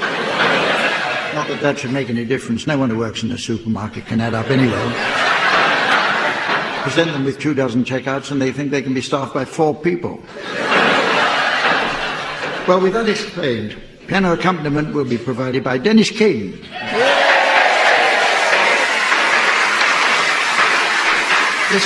Listeners will be interested to learn that Dennis studied at the Guildhall School of Music and went on to become Britain's most accomplished writer of TV music, including the themes from Black Beauty, Wurzel Gummidge and Lovejoy. With countless film and TV credits and appearances, his glittering career eventually presented Dennis the ultimate professional challenge, standing in for Colin Sell.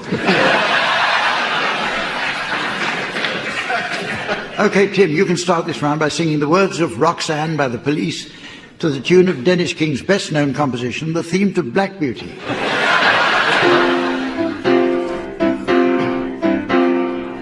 Roxanne, you don't have to put on the red light.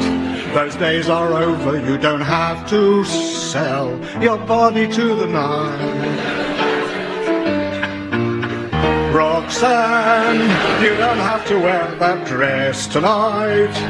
Walk the streets for money, you don't care if it's right or if it's right. You know this tune, Dennis? Roxanne,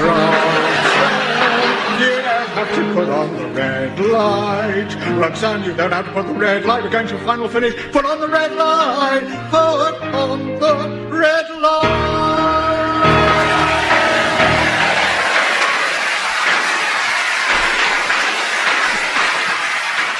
You now, Barry, I'd like you to sing the words of There's No One Quite Like Grandma to the tune of Delilah.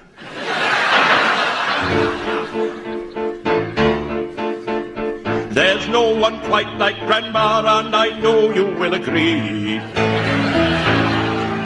She always is a friend to you, and she's a friend to me.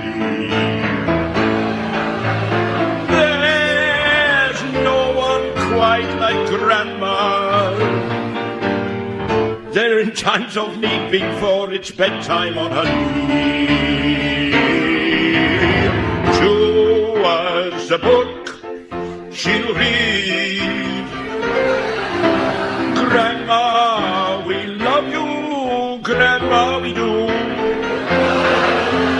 Though you may be far away, we think of you, and one day when we're older we'll look back.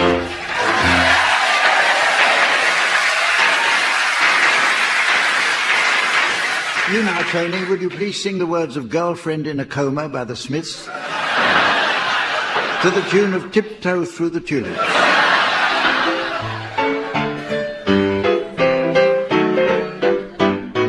Girlfriend in a coma, I know, that is serious. So girlfriend in a coma, I know, it's really serious. There are times when I could have murdered her, but I would hate anything to happen to her. Do you really think she'll pull through? She'll pull through. Oh, girlfriend. Yes, it's serious. My baby. Goodbye.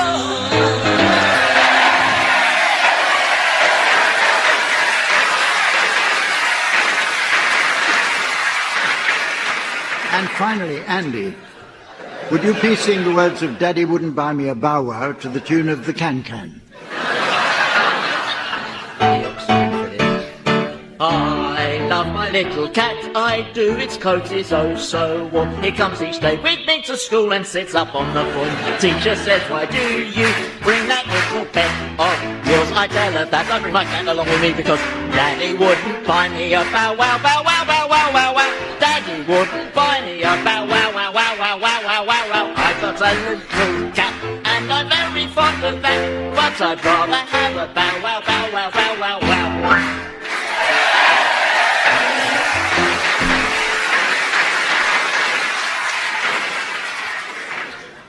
I can die happy now. Actually, any time before the end of the show would be good. Our next game is called Karaoke Cokey and requires audience participation. One of the best-loved national traits of the Welsh is their unfailing ability at community singing, even faced with the worst adversity. In the dark days of the Great War, one recalls how the Welsh guards in the trenches sang Bread of Heaven across no man's land to intimidate the enemy. He could only respond with a few 100,000 rounds of howitzer shells every day for the next 4 years. Our audience will shortly be invited to hum a song. The first team to buzz in and identify the song wins points. If they're wrong, the audience must pick up humming again where they left off until someone gets it right or my tranquilizers wear off. Audience, the title of your first song will now be relayed to you via the laser display screen. For listeners at home, here's the mystery voice. Calon Lan. Calon Lan. Okay, Dennis, will you play a brief introduction and then off you should go. Fingers on buzzers, teams. Start us off, Dennis.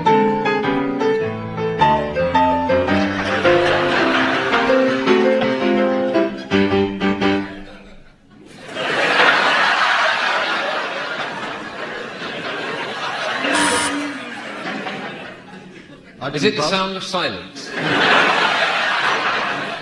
Tony, you buzzed.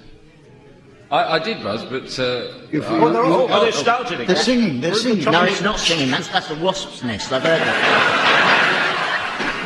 Don't discourage them, they're singing. It's Beyonce, but I don't know which one.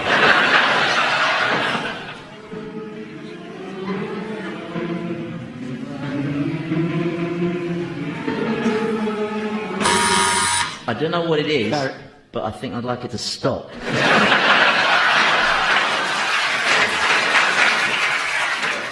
Is there a bit more? Pick it up where you left off. Will you?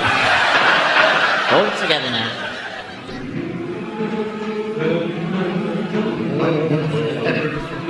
Is it in Welsh? It's Welsh. Well, we wouldn't know it then. It's Welsh, isn't it? It's a Welsh song. What is it? What was it? Not unusual. I don't know, it's Welsh. Do any of you know? No. No, well, nobody gets any marks then. Are you going to Audience, tell us what I don't know how to pronounce it, so tell them what it is. Calon Lan. Very very beautiful. nice. Very Beautiful. nice. Which is now Nolak, spelled backwards. I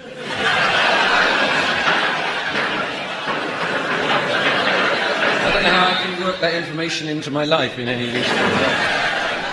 Let's try another one. Here's a further song title for you, audience, and here's the mystery voice for listeners at home.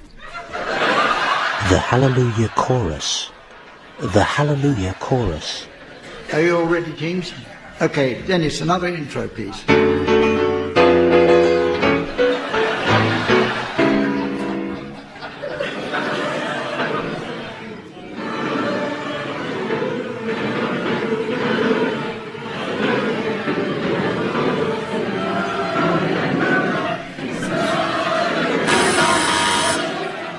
Andy. Well, I think some of the audience are patronising us by singing the name of the song.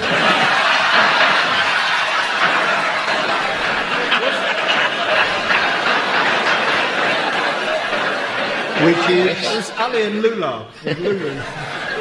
Yes, it was the Hallelujah Chorus. Ah, yeah. In 8 different keys. Okay, that went well. Off we go on to another game. Oh. Hang on, wait a minute. I'll say that again. That went well off. We go on to another game. The game is called Ready, Steady, Hell's Kitchen. And I see I'm required to assume the role of Angus Deaton. So while 2 prostitutes and a kilo of cocaine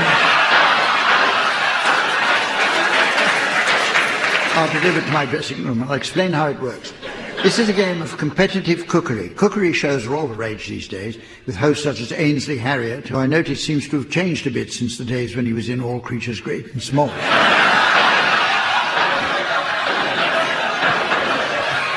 In this round, each team will be given a selection of cooking equipment, and their task is to create a mouth-watering dish within a given time limit. You can start, Tim and Tony, and I'd like you to pretend to be 2 celebrities, one a chef. I've provided you with the following equipment: a knife, an egg whisk, a saucepan, an electric tin opener, and a gas oven. So you, Tony, are the chef, Raymond Blanc, and you, Tim, are the queen. Off you go. Off you go. First, we start with the ingredients. Oh, yes. What are you going to put in there, Raymond? Well, we start with a fox. Right. And I have one of my corgis. Excellent. Yes. Also a swan. And a horse. And a horse. Yes. Okay. But first we need to use kitchen utensils. Where is your egg timer? He's got the day off. The clock's ticking away. Well, then put the oven on. Okay, start the clock. Yes. What are you going to turn it up to? Have you got a knob of butter? No,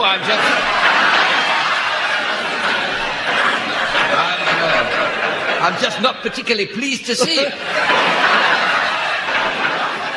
Turn it up. Put it on gas mark Phillips or something. There we go. Excellent. What did you just do? I'm the queen. I can do whatever I Yes, like. not at all. Not in my country, you can't. We have ways of dealing with your times. Okay, let's get on with the cooking. We have done nothing. Hurry up, hurry up. Quick, press this. What is that? I don't know. I'm losing the will to live. That's better than cooking this rubbish. Anyway, we are finished. It's a fox stew. Oh, it's a stew that fox you, anyway. Quickly, finally, we just do this. And this again. And this once more till it gets a big laugh. And we have finished. Have we? No. But I think our time's up. Yes, I think so in many ways. And real Career-wise, yes. Right now, your turn, Barry and Andy. Once again, I want you to assume the roles of celebrity and celebrity chef, but your equipment will comprise some kitchen scissors, a meat tenderizer, a saucepan, a toaster, and a microwave oven. You, Andy, are the chef Gordon Ramsay. And you, Barry, are Abby Titmus. If I may say so, inspired casting. Off you go. Well, welcome everybody. Welcome to Gordon Ramsay's Kitchen in Nightmare. And I'd just like to welcome Abby Titmus. Actually, Abby, you come across a bit differently as to how I thought you come across on the telly. What are you on about? Well, it's always best. You should never cook without some nice wine to drink. So, Abby, why don't you open us a nice bottle of wine?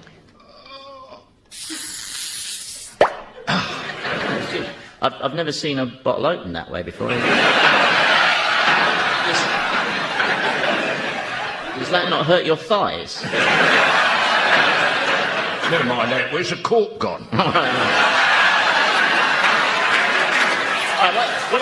What are we going to cook, Abby? Well, I thought something simple. Simple would be good, I think. Egg on toast, sort of, like.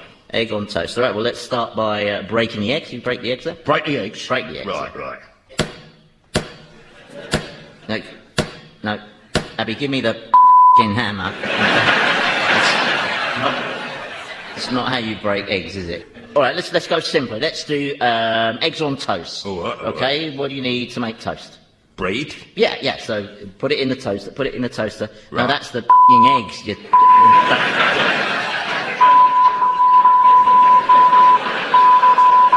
Dozy cow. Got to hurry you along now, quick. Fill the pan, fill the saucepan. Hurry up. Fill the saucepan, come on, hurry up, fill the saucepan. Yeah, I meant with water. We can't, that's not hygienic, we can't cook in that. Why don't you king and eggies? Can I just say, I don't think it's very ladylike to swear like that. I'm off. And that's, Le Fella Titmus, everybody. And next week, my guest is Wayne King Rooney.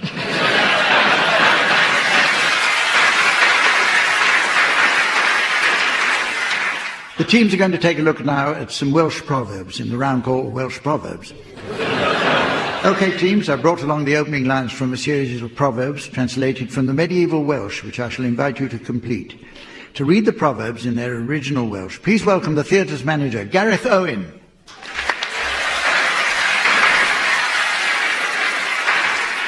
The first proverb is for you, Tony, and it's... A hael ddrain na cherdded yn droed noeth.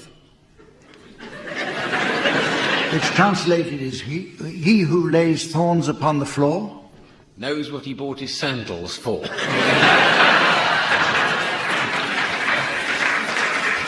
Very nearly spot on. Should not go barefoot past the door. Tim, this is your Welsh proverb. Ni lwydd cell, goris wraig. The wife who all the day doth rest gets to know the milkman best. Again, very close. The answer is seldom of dairies has the best.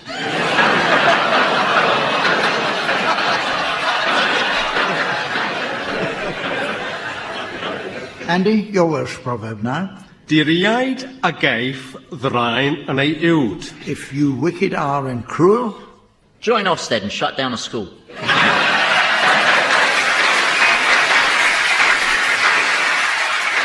The actual answer is pins you'll swallow with your gruel. And finally, Barry. Rhaid rhoi deall I alltid. If a stranger asks advice... Suddenly speaking Welsh.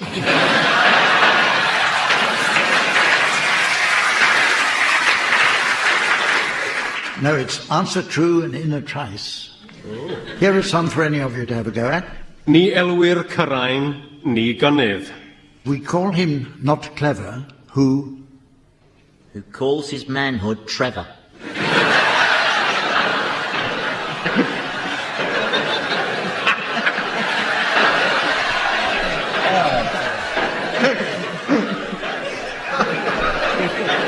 John Thomas was Welsh, wasn't he?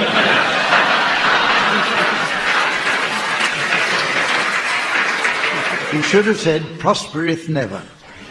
Here's another.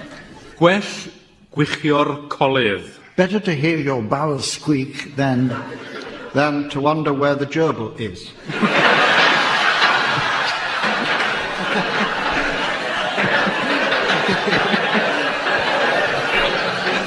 The answer is feel a blush upon the cheek. And finally... Gwell anghenawg môr nag anghenawg mynydd. Better at sea to be helpless tossed than have it done on land at twice the cost.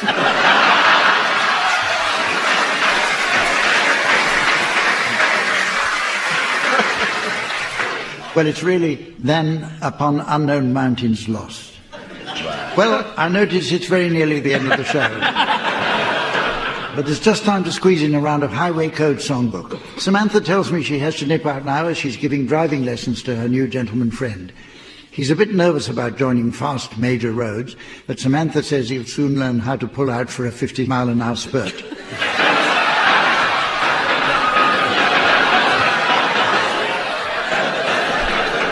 So while she's away coping with that, I'll invite the teams to suggest titles of songs likely to appeal to anyone taking their driving test. Andy, will you start, please? Red and yellow and pink and green, orange and purple and blue is not the sequence of a traffic light. So I'm afraid you failed, Mr. Prendergast. Desmond Decker with his rear lights.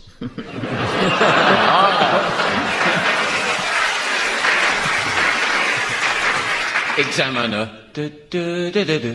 Examiner. Examiner.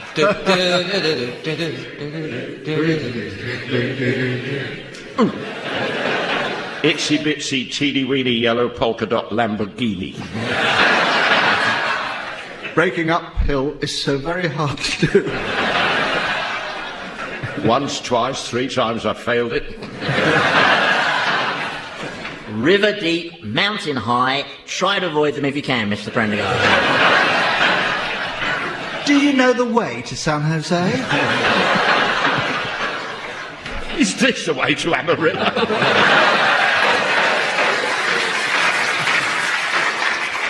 Gear stick on your collar.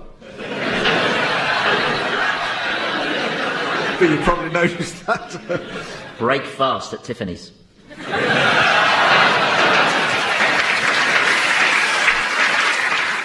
Well, ladies and gentlemen, as the fluffy newborn chick of hope tumbles from the eggshell of life and splashes into the hot frying pan of doom,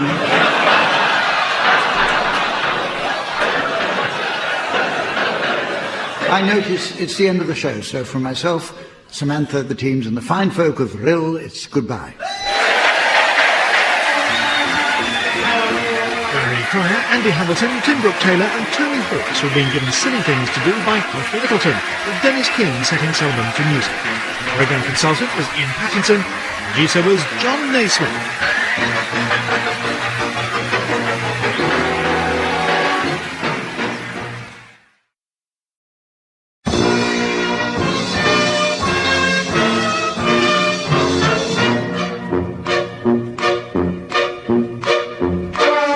Present I'm Sorry I Haven't a Clue, the antidote to panel games.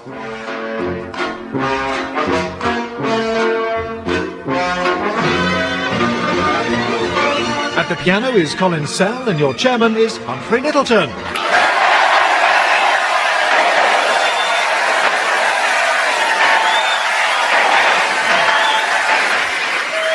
Hello and welcome to I'm Sorry I Haven't a Clue.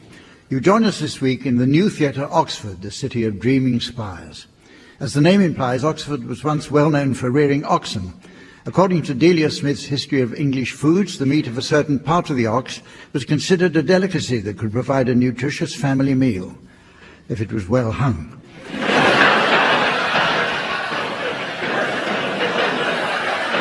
During Tudor times, the Protestant bishops Latimer and Ridley were burnt alive here in 1555, followed by Archbishop Cranmer the following summer. After an investigation, it was discovered that the General Synod Events Committee had bought a 40 barbecue. In the early 1700s, Edmund Halley came to Oxford, where he calculated that a huge comet would appear in 1987. And sure enough, in August that year, exactly as predicted, one opened next to B&Q.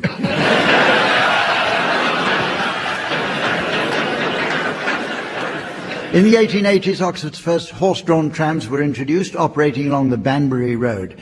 In 1910, these old slow conveyances were converted by Morris Motors to run on electricity. It was amazing how they speeded up when the horses had 240 volts.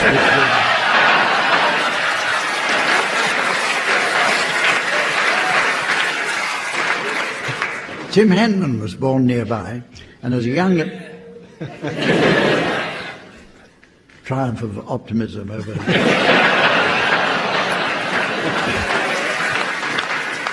Tim Henman was born nearby, and as a young lad developed his tennis skills by playing alone against the side of his parents' house. One recalls his first tournament, when he got all the way through to the semi-finals, only to be beaten in straight sets by a garage door.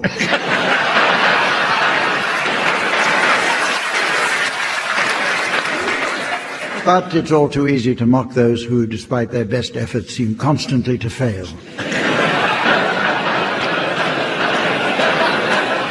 Let's meet the teams.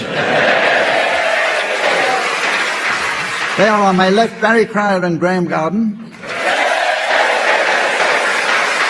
And on my right, Tim Brooke-Taylor and Harry Hill. And please welcome a lady who's been my right hand for many years now, and who gives us all a lift. It's the delightful Samantha.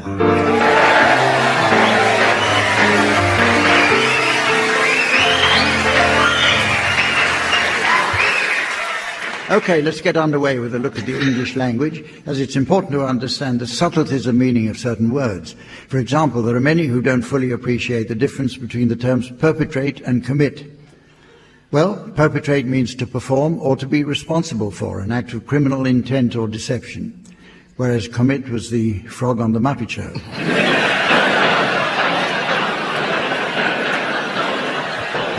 But the meanings of words are constantly shifting, and I'd like the teams to share with us any new definitions they may have spotted recently. Barry, would you care to start, please? Asbestos, Greek antisocial behaviour order.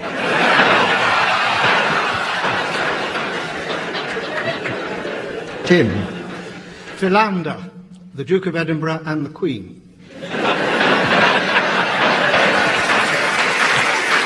Graham. Semolina, a system of signalling with puddings.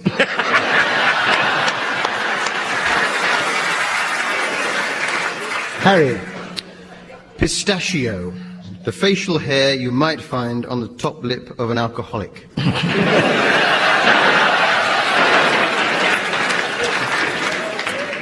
Delegate, Jewish scandal.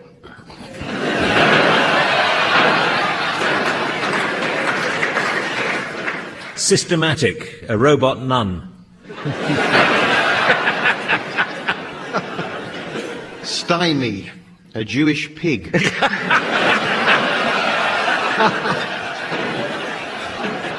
Boomerang, show displeasure to a dessert.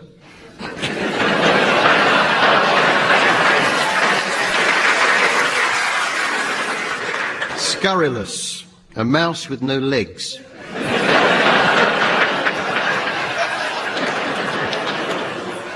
Aerobic, chocolate biro. Shrewd, a rude shrew. Baltimore, asking for seconds in an Indian restaurant. Shrink. An ice skating shrew. Increment. Bad Japanese weather.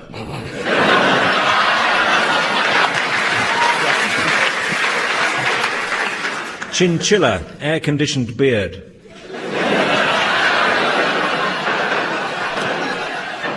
Shrub. An over-friendly shrew. Okay, stretching. Honolulu, to give an MBE to a Scottish singer.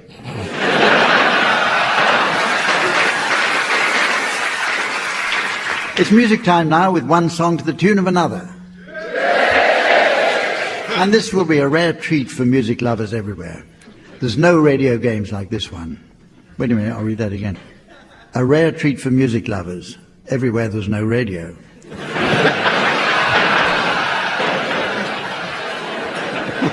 Games like this one require a certain special kind of talent. To swap the words of one song with those of another takes the ability to ignore all the conventional rules of musical composition, harmony and melody.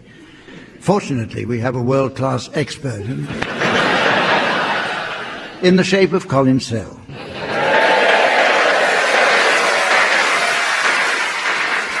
Actually, listeners may be interested to learn that Colin spent many years working with Johnny Cash. Somebody had to empty those condom machines.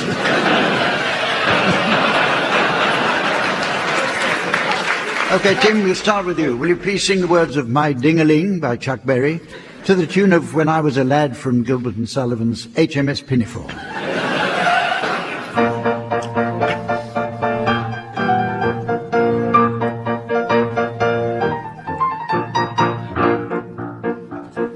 When I was a little bitty boy, my grandfather bought me a cute little toy. Silver bells hanging on a string. She told me it was my ding-a-ling-ling. She told me it was his ding-a-ling-a-ling. My ding-a-ling-ling, my ding-a-ling-ling. I want you to play with my ding-a-ling-ling. His ding-a-ling-ling, his ding-a-ling. He wants you to play with his ding-a-ling.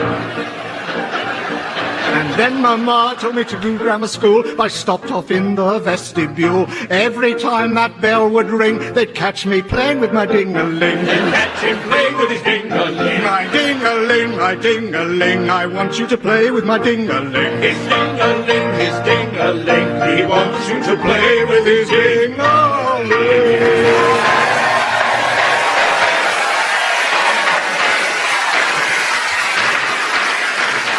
Okay, you now, Graham, would you sing the words of Bicycle Race by Queen to the tune of Bob Dylan's Blowin' in the Wind?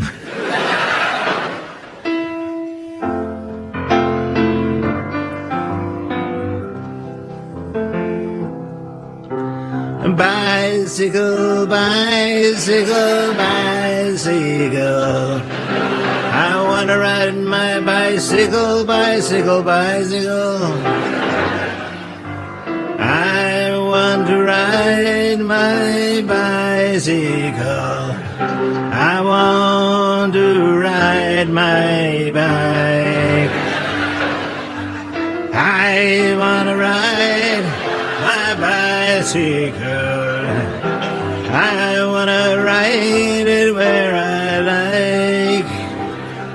like. You say black, I say white. You say bark, I say bye.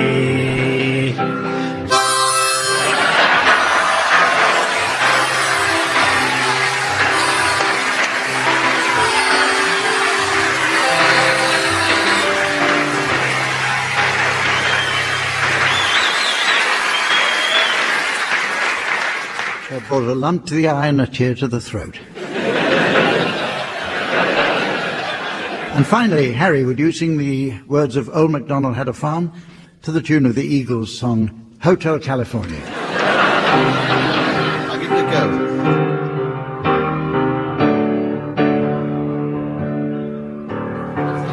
Old MacDonald had a farm, E-I-E-I-O. And on this farm he had some chicks, E-I-E-I-O. Chick, chick here, and a chick, chick there.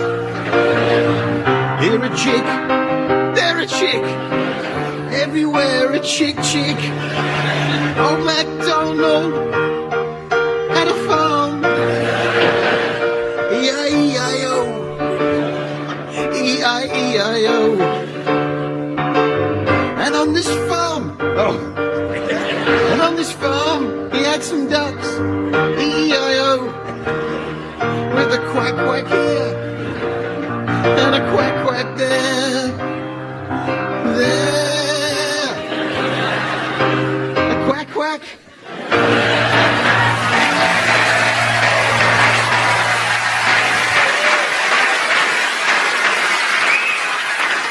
Okay, the teams are going to play a good old-fashioned board game now. Personally, my favourite as a child was Monopoly. What more innocent fun could there be than to enjoy a silly fantasy world in which it's possible to buy up railway, gas and electricity companies for a song, with a view to massively overcharging the unsuspecting customer. The game is an exciting new medical version of the popular Scrabble board game, and Samantha is passing around the boards and letters for the teams now. Hurry up. Okay, Harry, would you care to start? Yes. I've got a load of blanks and, it's okay, I've got IVF.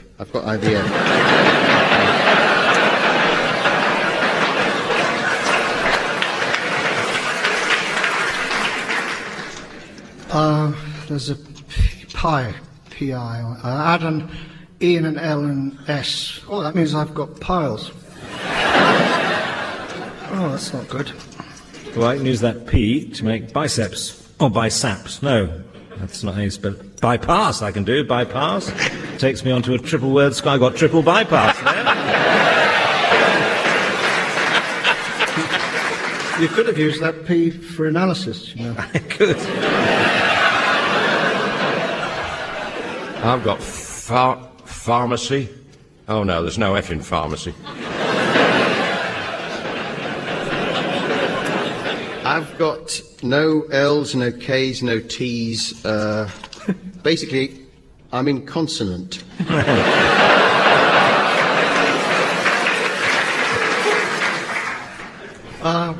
Oh dear, with this triage system, I don't think I can go for about a week.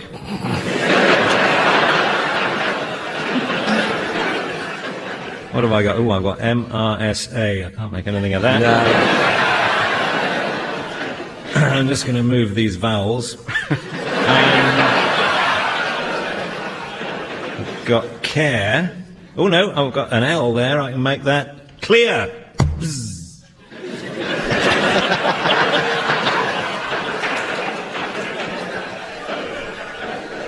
This is all being taped, you know. What a waste of perfectly good magnetism. I can't help but notice that the science fiction revival is all the rage these days. Actually, serious research scientists constantly grapple to achieve time travel. They should come and sit where I'm sitting. That'd take them back 4 or 5 decades for a start. In the next game, the teams are going to assume the roles of actors to reprise some famous two-handers from film and stage. However, one of the parts has been cast as an alien. Okay, the first scene is from the start of Brief Encounter, and it's to feature Tim as Doctor Who in the Trevor Howard role, and Harry as a Dalek in the Celia Johnson role. Away you go. Can I help you? Oh, no, please. It's only something in my eye. Please let me look. I happen to be the doctor. That's very kind of you. Look, turn round to the light, please. Now look up. Now look down. Keep still. I see it. There. Oh, what a relief. It was agonizing. It looks like a bit of grit. It was when the express went through. Thank you very much indeed. How lucky you happened to be here. Anybody could have done it. Never mind, you did, and I'm most grateful. There's my train. I must go. Goodbye. Goodbye.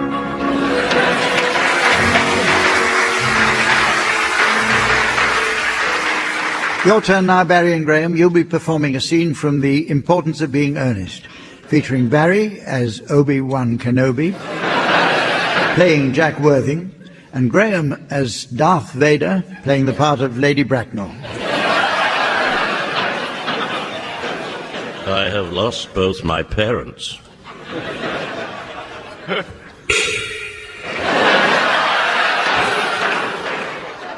Both. That seems like carelessness. Who was your father? I'm afraid I don't really know. The fact is, Lady Bracknell, I said I had lost my parents. It would be nearer the truth to say that my parents seem to have lost me. I was found. Found? The late Mr. Thomas Cardew, an old gentleman of a very charitable and kindly disposition, found me and gave me the name of Worthing, because he happened to have a first-class ticket for Worthing in his pocket at the time. Where did the charitable gentleman who had a first-class ticket for this seaside resort find you?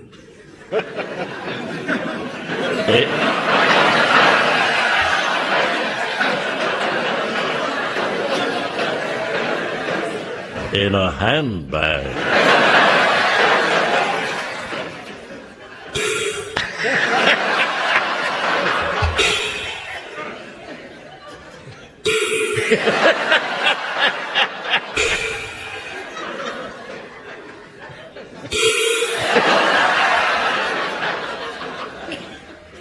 A hand.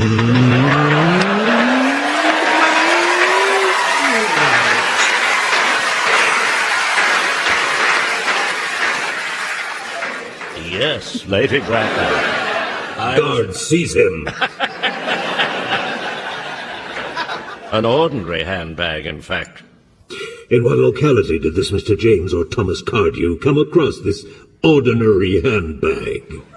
In the cloakroom at Victoria Station. The Brighton line. The line is immaterial, Mr. Worthing, I confess. Jack, I am your father.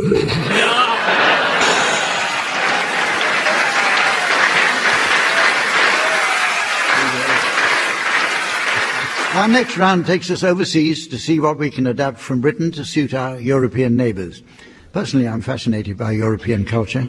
For example, in the French language, they have a word rien, which means nothing. And yet, as the Prime Minister discovered recently, the French have more than 20 different ways to say both up and yours.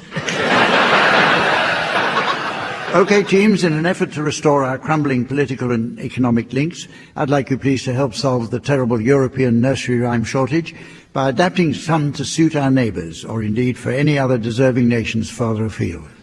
Would you please start, Barry? From the Republic of Ireland, Harry. Simple Simon met a pieman going to the fair. Said Simple Simon to the pieman, "What have you got there?" "Pies." Graham. Veni Vidi Vinci runs through the town. Upstairs and downstairs in his nightgown, rapping at the window, crying through the lock, "Are the children all in their own beds? For this is not Neverland, you know."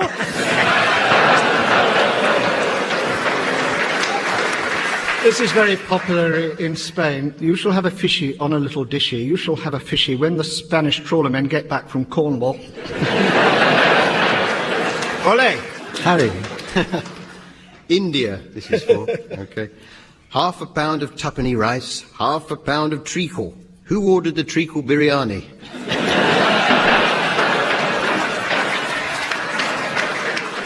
Three blind mice, see how they run. They all ran after the farmer's wife, who cut off their tails with a carving knife. Et voila, French provincial cuisine.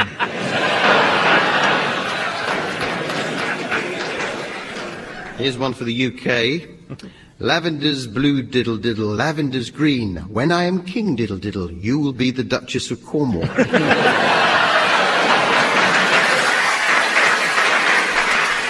one from down under. 1, 2, kangaroo. 3, 4, there's some more. Kangaroo. 5, 6, kangaroo.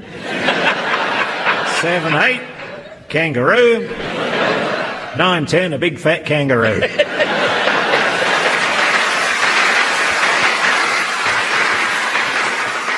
The teams are going to take us back to a golden age of letter writing now. Letter writing these days has all but died out with the advent of email and mobile phones, but I have to say I find this technology a little baffling. Only this week my mobile phone company tried to get me to download the Crazy Frog. Who the hell wants Jack Chirac in a crash helmet with no power?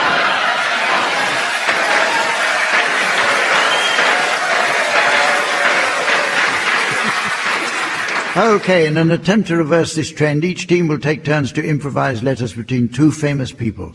Team A start by improvising a letter one word each at a time. When they've signed off, Team B should compose the reply. We'll examine the lost correspondence between God and Noah. You can start us off, please, Barry and Graham. Dear Noah, I am writing as I find that you have an unusual ark that lies near your home. Why you have got an ark is beyond me. And I will demand that you remove it immediately. Otherwise, I shall be forced to take action with regard to the planning of this aforesaid ark. Furthermore, here lies the remnants of my weather forecast. Rain falling for 3 or 4 40 nights, and then floods will engulf you, and quite rightly too. Yours celestially, God.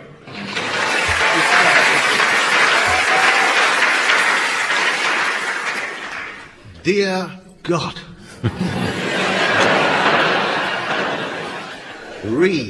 the flood to engulf us. I have managed to amass a number of animals, namely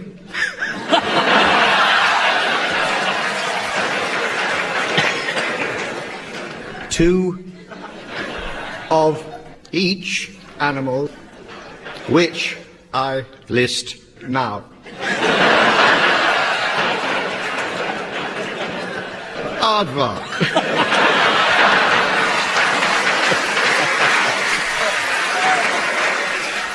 And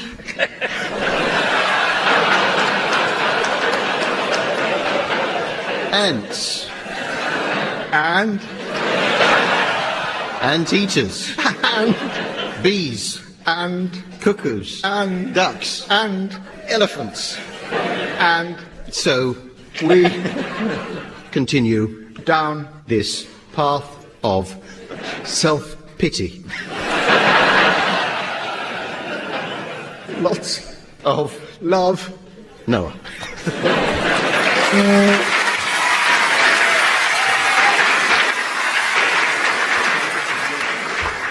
Well, it's very nearly the end of another show, but it's just time to squeeze in a round of Babies and Toddlers Songbook. Now, Barry Cryer may be at something of an advantage here, as he currently has his little grandson staying with him.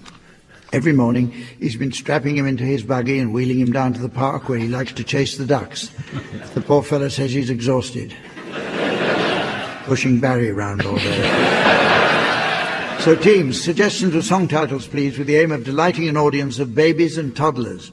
Graham, will you start, please? It's my potty, and I'll cry if I want to. Tim. Knowing pee, knowing poo. Oh, mine, Papa, not you, Mr. Blunkett. Sweets for my sweet, Valium for my mummy. It's all over my friend.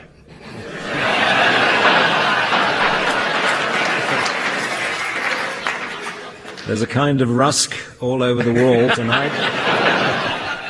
Voodoo childminder. I just crawled to say I love you. I call my wind Mariah. Down at the old Cow and Gate. Teats for two. In case you have twins. Pampers got a brand new bag.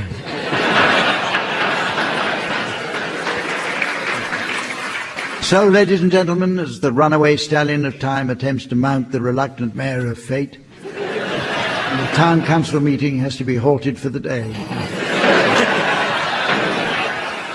I notice it's the end of the show, so from myself, Samantha, the teams and the fine folk of Oxford, it's goodbye.